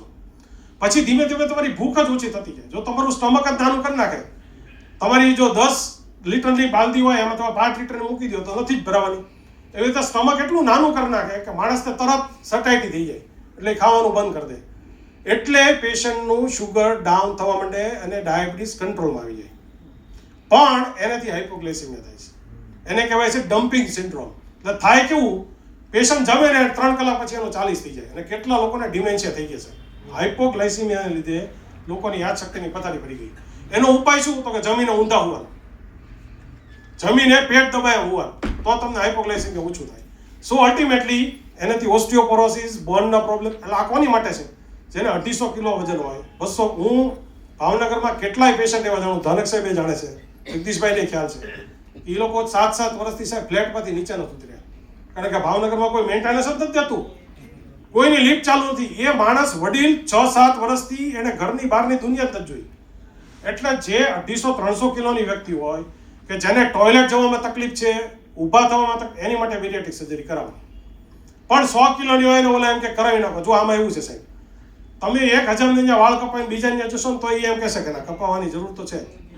તો તમે જોશો ને તો કોઈ ડોક્ટરને આ નહીં પાડે. એટલે તમે પહેલા નક્કી કરો કે મારે હકીકતમાં બેરિયાટ્રિક સર્જરીની જરૂર છે કે નહીં, એ પછી આગળ વધો.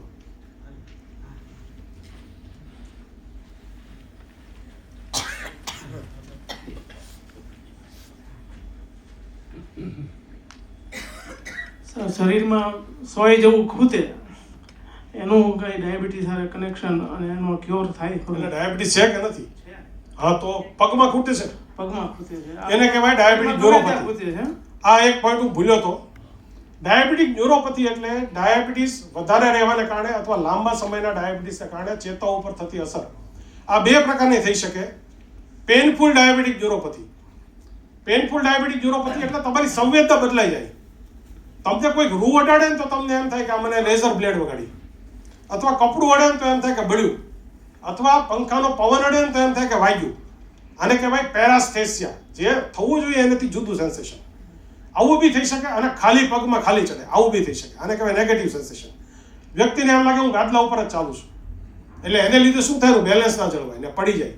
એટલે ડાયાબિટીક ન્યુરોપથી કોઈ બી ડાયાબિટીક પેશન્ટ કંટ્રોલમાં ના હોય તો બી થઈ શકે. બીજું ક્યારે થઈ શકે, તમારું શુગર સતત કંટ્રોલમાં નથી, 350 400, અને કોઈ મારી જવો તમારી ઝપટમાં ચડ્યો હું 150 લાવી દીધું તો તમને ડાયાબિટીક ન્યુરોપથી થશે. આ એક એનું ભયસ્થાન છે.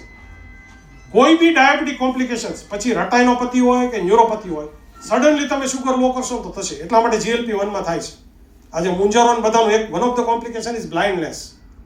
ડાયાબિટીક પેશન્ટને તમે મૂંઝારો આપો તો સડનલી એને દેખાતું બંધ થઈ જાય. સો it is part of diabetic process. Diabetes કંટ્રોલમાં રાખો તો એ જતું રહેશે. સેન્સર લગાડો, છેલ્લો સવાલ. જી. સેન્સર લગાડવાથી અડધી રાત્રે એના સિગ્નલ આવે અને ડાયાબિટીસ નો જે રેન્જ નક્કી કરી હોય કે 70 થી નીચે જાય તો સેન્સર આપવું, તો એ કેટલું જોખમી અને એ કેટલું ધ્યાન રાખવું પડે? 70 નીચે જાય તો ધ્યાન રાખવું પડે, પણ સેન્સરને એકવાર ચેક કરજો મીટર આરે હાથ છે ઘટ્યું છે ને. અચ્છા, એટલે જ્યારે ઘટ્યું હોય ત્યારે જ પાછું ચેક. પ્રોબ્લેમ શું થાય છે, તમે સેન્સર જમણા હાથમાં મૂક્યું, જમણો હાથ દબાય એમ હોઈ ગયા હશો તો ખોટું દેખાડશે, એટલે એલાર્મ વાગશે. એટલા માટે ખાસ ચેક કરી લેવાનું. આપના બધામાં આ બુક છે મૂકેલી, એ વાંચજો. અને એમાં એક QR કોડ બી છે, એ સ્કેન કરશો તો આ ચેનલમાં જોડાશો તો તમને ઘણું એમાં જાણવા મળશે. ગ્લુકોમીટર બધાને આપું છું, જેટલા જાઓ એ આપ ખાસ લઈને જજો. તમારે ત્યાં હોય તો બીજાને આપજો જે એનો ઉપયોગ કરી શકે. કયા ફ્રૂટ્સ એવોઇડ કરવા? ફ્રૂટ્સ બધા સારા બધા ખરાબ. જ્યુસ નહીં પીવાના. ભગવાને ફ્રૂટ આખે આખા લગાડ્યા છે, ત્યાં જ્યુસ નથી લગાડ્યા કે શેરડીના રસનું એક ઓરેન્જનું. એને એ બહુ માસ્ટર જ છે, એમાં કોઈ પ્રશ્ન નથી. જે ફ્રૂટના રેશા છે ને એ અગત્યના છે. તમે સંતરું ખાશો ને તો શુગર એટલું નહીં વધે, પણ જ્યુસ પીશો તો વધશે. બીજું, મોસંબી એક ખાવ ને તો ધરાઈ જશો, જ્યુસમાં 3 મોસંબી જોશે. એટલા માટે કોઈ બી જ્યુસ નહીં, અને કોઈ પણ એક ફ્રૂટ હાથમાં રહે એવું. તરબૂચની એક ચીર, પોપૈયાની એક ચીર, અથવા એક જમરૂખ, અથવા એક સફરજન, અથવા કોઈ પણ ફ્રૂટ જે હાથમાં રહી શકે, એક કેરી, પણ કાપીને, જ્યુસ નહીં. બાકી આખા દિવસમાં એક ફ્રૂટ ખાવ તો કોઈ પ્રોબ્લેમ નથી. ચીકુ તો ન ખવાય? ખાઈ શકાય, પણ મેં તમને કીધું એમ એક જ. પછી ફ્રૂટ સલાડ નહીં, ચીકુ, પોપૈયો, કેળું તો વધશે. ડ્રાય ફ્રૂટ કોઈ પણ આખા દિવસમાં 4 દાણા, 4 દાણા. અખરોટ 2, એ તમારી ઉપર.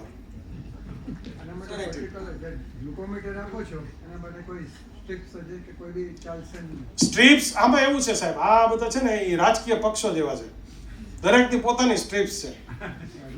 એટલે આ મોરપેનનું છે, આમાં તમારે મોરપેનની જ સ્ટ્રીપ ચાલશે. કે દરેક ગ્લુકોમીટરની પોતાની સ્ટ્રીપ્સ હોય છે. એ તો મેં તમને કીધું, આ સ્ટ્રીપ્સ વેચવાનો તો ધંધા છે.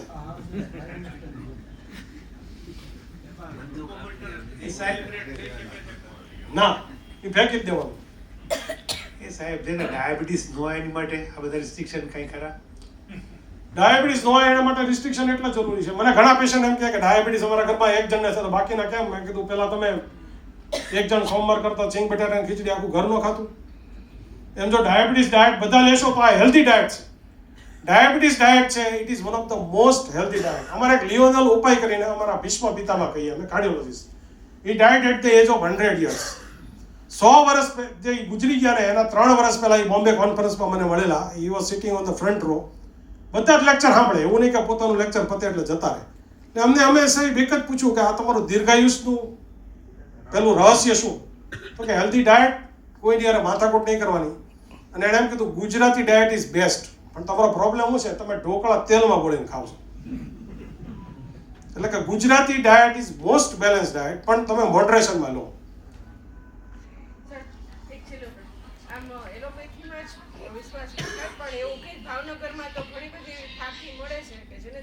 બેન, હું તમને 3 ફાંકી બતાવું કે જેની અંદર અમારી ન આપીએ ને એવી દવાઓ નાખી છે.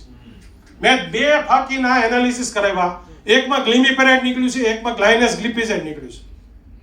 અને એ અમે આપીએ એનાથી 10 ગણું આપ્યું છે. એટલે હું એમ નથી કહેતો બધા એવું કરે છે, પણ કરી શકે. એટલે તો નહીં લેવાનું, હું તમને એ જ કહું છું. જે વસ્તુ આપણને ઓથેન્ટિક લાગે એ લેવાની, તમને એમ લાગે કે ઓથેન્ટિક નથી તો એનાથી આગળ રહેવાનું. હેલો, ગ્લુકોઝ ટોલરન્ટ ટેસ્ટથી આપણે શું ડિટેક્ટ કરી છે? ગ્લુકોઝ ટોલરન્સ ટેસ્ટ જો અહીં પોતે શબ્દ જ તમને દેખાડે છે કે ગ્લુકોઝ ટોલરન્સ કરવાની તમારી શક્તિ. ધારો કે એક વ્યક્તિ ડાયાબિટીક છે તો એને હું ગ્લુકોઝ 75 ગ્રામ આપીશ તો એનું શુગર 200 ઉપર જતું રહેશે, પણ જે વ્યક્તિને ડાયાબિટીસ છે જ નહીં એનું 120 ઉપર નહીં જાય. એટલે ગ્લુકોઝ પીધા પછી શુગર કેટલું વધે છે એ શક્તિ. એટલે તમે ગ્લુકોઝ પીધો એની સામે ઇન્સ્યુલિન કેટલું બને છે કે જેથી ગ્લુકોઝને ડાઉન કરી શકે. જો ઇન્સ્યુલિન બને છે તો ડાયાબિટીસ નથી, જો ઇન્સ્યુલિન નથી બનતું તો ડાયાબિટીસ છે. સાહેબ, કોઈ વ્યક્તિ છે એમને ડાયાબિટીસ છે જ નહીં અત્યાર સુધી, બરાબર, અને એમની લાઈફમાં મતલબ ઓવર સ્ટ્રેસ છે, સ્ટ્રેસફુલ છે, તો આવવાની શક્યતા એક છે સ્ટ્રેસ ઇન્ડ્યુસ હાઇપરગ્લાયસેમિયા, એને આપણે ડાયાબિટીસ નહીં કહીએ. મેં તમને એક્ઝામ્પલ આપ્યું એમ કે એક વ્યક્તિ શેર બજારમાં ફસાઈ ગયો, દેવું થઈ ગયું, તો એનું 500 થઈ ગયું, પણ એ વ્યક્તિ ત્યારથી ફક્ત એક મેટફોર્મિન, આ હું વાત કરું 15 વર્ષની, એ વ્યક્તિ હજે મને બતાવવા આવે છે, ફક્ત એક જ મેટફોર્મિન ઉપર એ 150 કરે છે મેન્ટેન, પ્રોવાઇડેડ કે પાછો ન ઘૂસે આમાં માર્કેટમાં. આઈપીઓમાં ઘૂસશે કે ફ્યુચર ઓપ્શન કરશે પાછો 500 હડશે. So it is called stress induce hyperglycaemia. અથવા ધારો કે કોઈ વ્યક્તિને એક માંદગી આવી અને માંદગીને લીધે શુગર વધી ગયું, તો એ ડાયાબિટીક નથી, પણ જે ડાયાબિટીક પ્રોસેસને લીધે એના થોડા ક્ષણ માટે શુગર વધી ગયું છે, તો એ વ્યક્તિને દવાઈ બંધ થશે. ધારો કે કોઈ વ્યક્તિને કોરોનામાં સ્ટીરોઇડ આપ્યા અને એને શુગર આવી ગયું, જેવું તમે સ્ટીરોઇડ બંધ કરશો તો નોર્મલ થઈ જશે.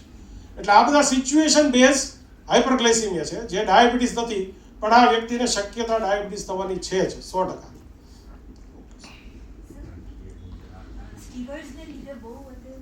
સ્ટીરોઇડથી વધે છે, ભૂખે વધારે લાગે અને શુગરે વધે. એ બે ધારી તલવાર છે, જ્યારે કામ ન હોય ત્યારે વાપરીએ. હવે આપણે પૂરું કરીએ. મને ખબર સાહેબ તો તરત આમ પૂરું કરીને આપણને પણ આપણી એક ભાવનગરના નાગરિકો તરીકેની ફરજ છે સર. 500,000 રૂપિયા આપીને કોઈ આપણને શીરાની જેમ ગળે ઉતરે ને એમ આ બધી વાતો છે એ નથી કરવા. ટિકિટો હોય છે રોગો વિશે જાણવા, એમાંથી પેશન્ટ્સ પકડી અને પછી એ બિઝનેસની એની બદલે આપણને અહીંયા બેઠા આટલી સરસ રીતે એક વસ્તુ, કોઈ ભાગ્યે જેવા અમુક શબ્દો આવ્યા હશે કે જે કદાચ કોઈને ન સમજાયા હોય, અથવા તો શબ્દો આવ્યા હશે તો જે કહેવા પાછળનો જે ભાવ છે એ તો આપણને સૌને સમજાયો જ હશે. તો આટલી સરસ રીતે આ માહિતી આપણા સુધી આપણે પહોંચાડી. Is a very good એકેડેમિશિયન. બહુ ઓછા ડૉક્ટર આપણે આવા જોયા છે કે જે તમારી આપણી અંદર જે ચાલતું હોય એ જ આપણને, તમે જુઓ પ્રશ્નો તો પૂરા જ નહીં થાય. હજી કદાચ આપણે બીજો 1 કલાક ચલાવીએ તો હજી આપણી શંકાઓના સમાધાન નહીં થાય. પણ કહેવાનો મતલબ એ છે કે ડાયાબિટીસ વિશે નાનામાં નાની વાત પણ આપણી સાથે અત્યારે આ 1.5 કલાકની અંદર સરસ રીતે થઈ ગઈ. સમયસર શરૂ થયું એ પણ, કારણ કે ધીમે ધીમે આ ટેવ પણ ભાવનગરના આયોજકોએ પાડવાની છે. આયોજકો આ ટેવ પાડશે તો શ્રોતાઓને આપોઆપ પડશે. જે મોડા આવ્યા છે એમણે ઘણું ગુમાવ્યું છે. એને કારણે અમુક પ્રશ્નો તો એવા આવ્યા કે જે ઓલરેડી અહીં વાત થઈ જ ગઈ હતી, પણ શ્રોતાઓ એ વખતે હાજર નહોતા એટલે એમને ખબર નહોતી કે આ વાત અહીંયા થઈ ગઈ છે.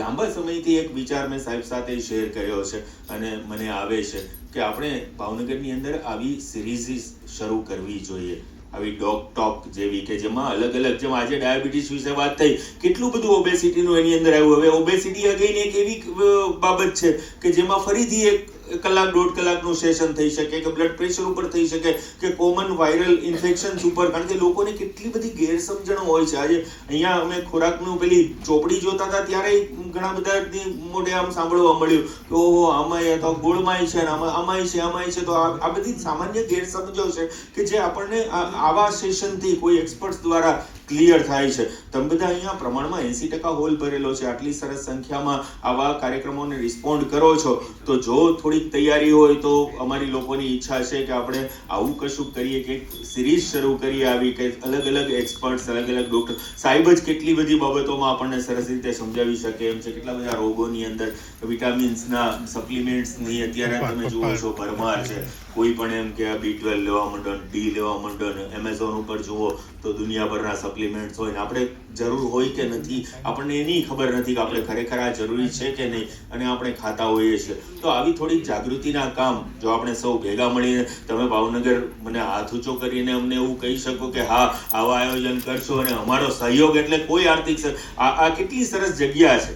150-200 લોકોને સરસ રીતે એક સારા એમ્બિયન્સની અંદર આપણે કામ કરી શકીએ. તો આવું જો કશુંક શરૂ થાય તો બીજા તો દુનિયાભરના મનોરંજનના કાર્યક્રમો થતા હોય છે, પણ આ આપણી પોતાની અને આપણી સાથે રહેનારા થોડાક લોકોની જાગૃતિ, એની સાવચેતી માટે થઈ અને થાય છે.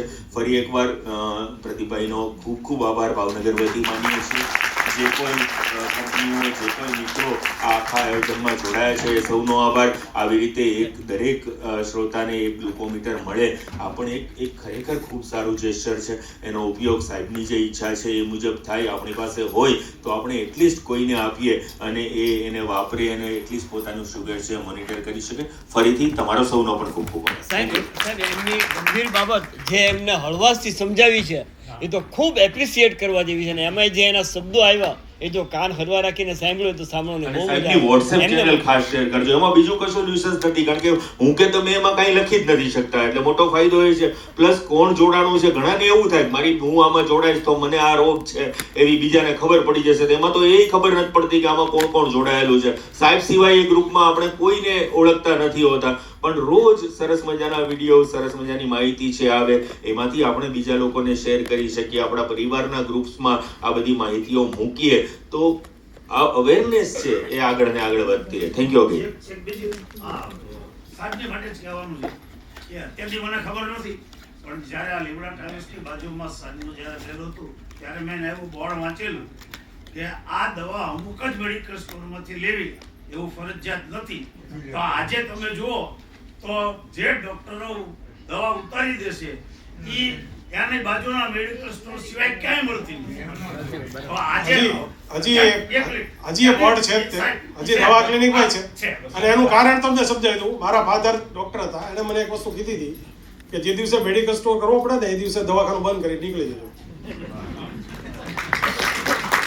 અને એમનો એક બીજો શબ્દ હતો, હું ભાવનગર આવ્યો ને ત્યારે મને એમ હતું હું મોટી હોસ્પિટલ કરું, ત્યારે એમનો એક બીજો વર્ડ હતો, જેટલું મોટું કરશો એટલું ખોટું કરવું પડશે, એટલે કે મોટું નહીં કરતા. આ અમારા ફાર્મા કંપનીના ભાઈઓ છે અને આમનો એક તમને શોર્ટ ઇન્ટ્રોડક્શન આપું. શંકુશ વોટર પાર્ક જે છે એ જ કંપનીની છે અને ચીપેસ્ટ મેડિસિન આખા ગુજરાતમાં સૌથી સસ્તી અને ક્વોલિટી વાળી દવાઓ બનાવે છે અને છતાં એમણે આપણને આટલો મદદ કરી છે. Thank you.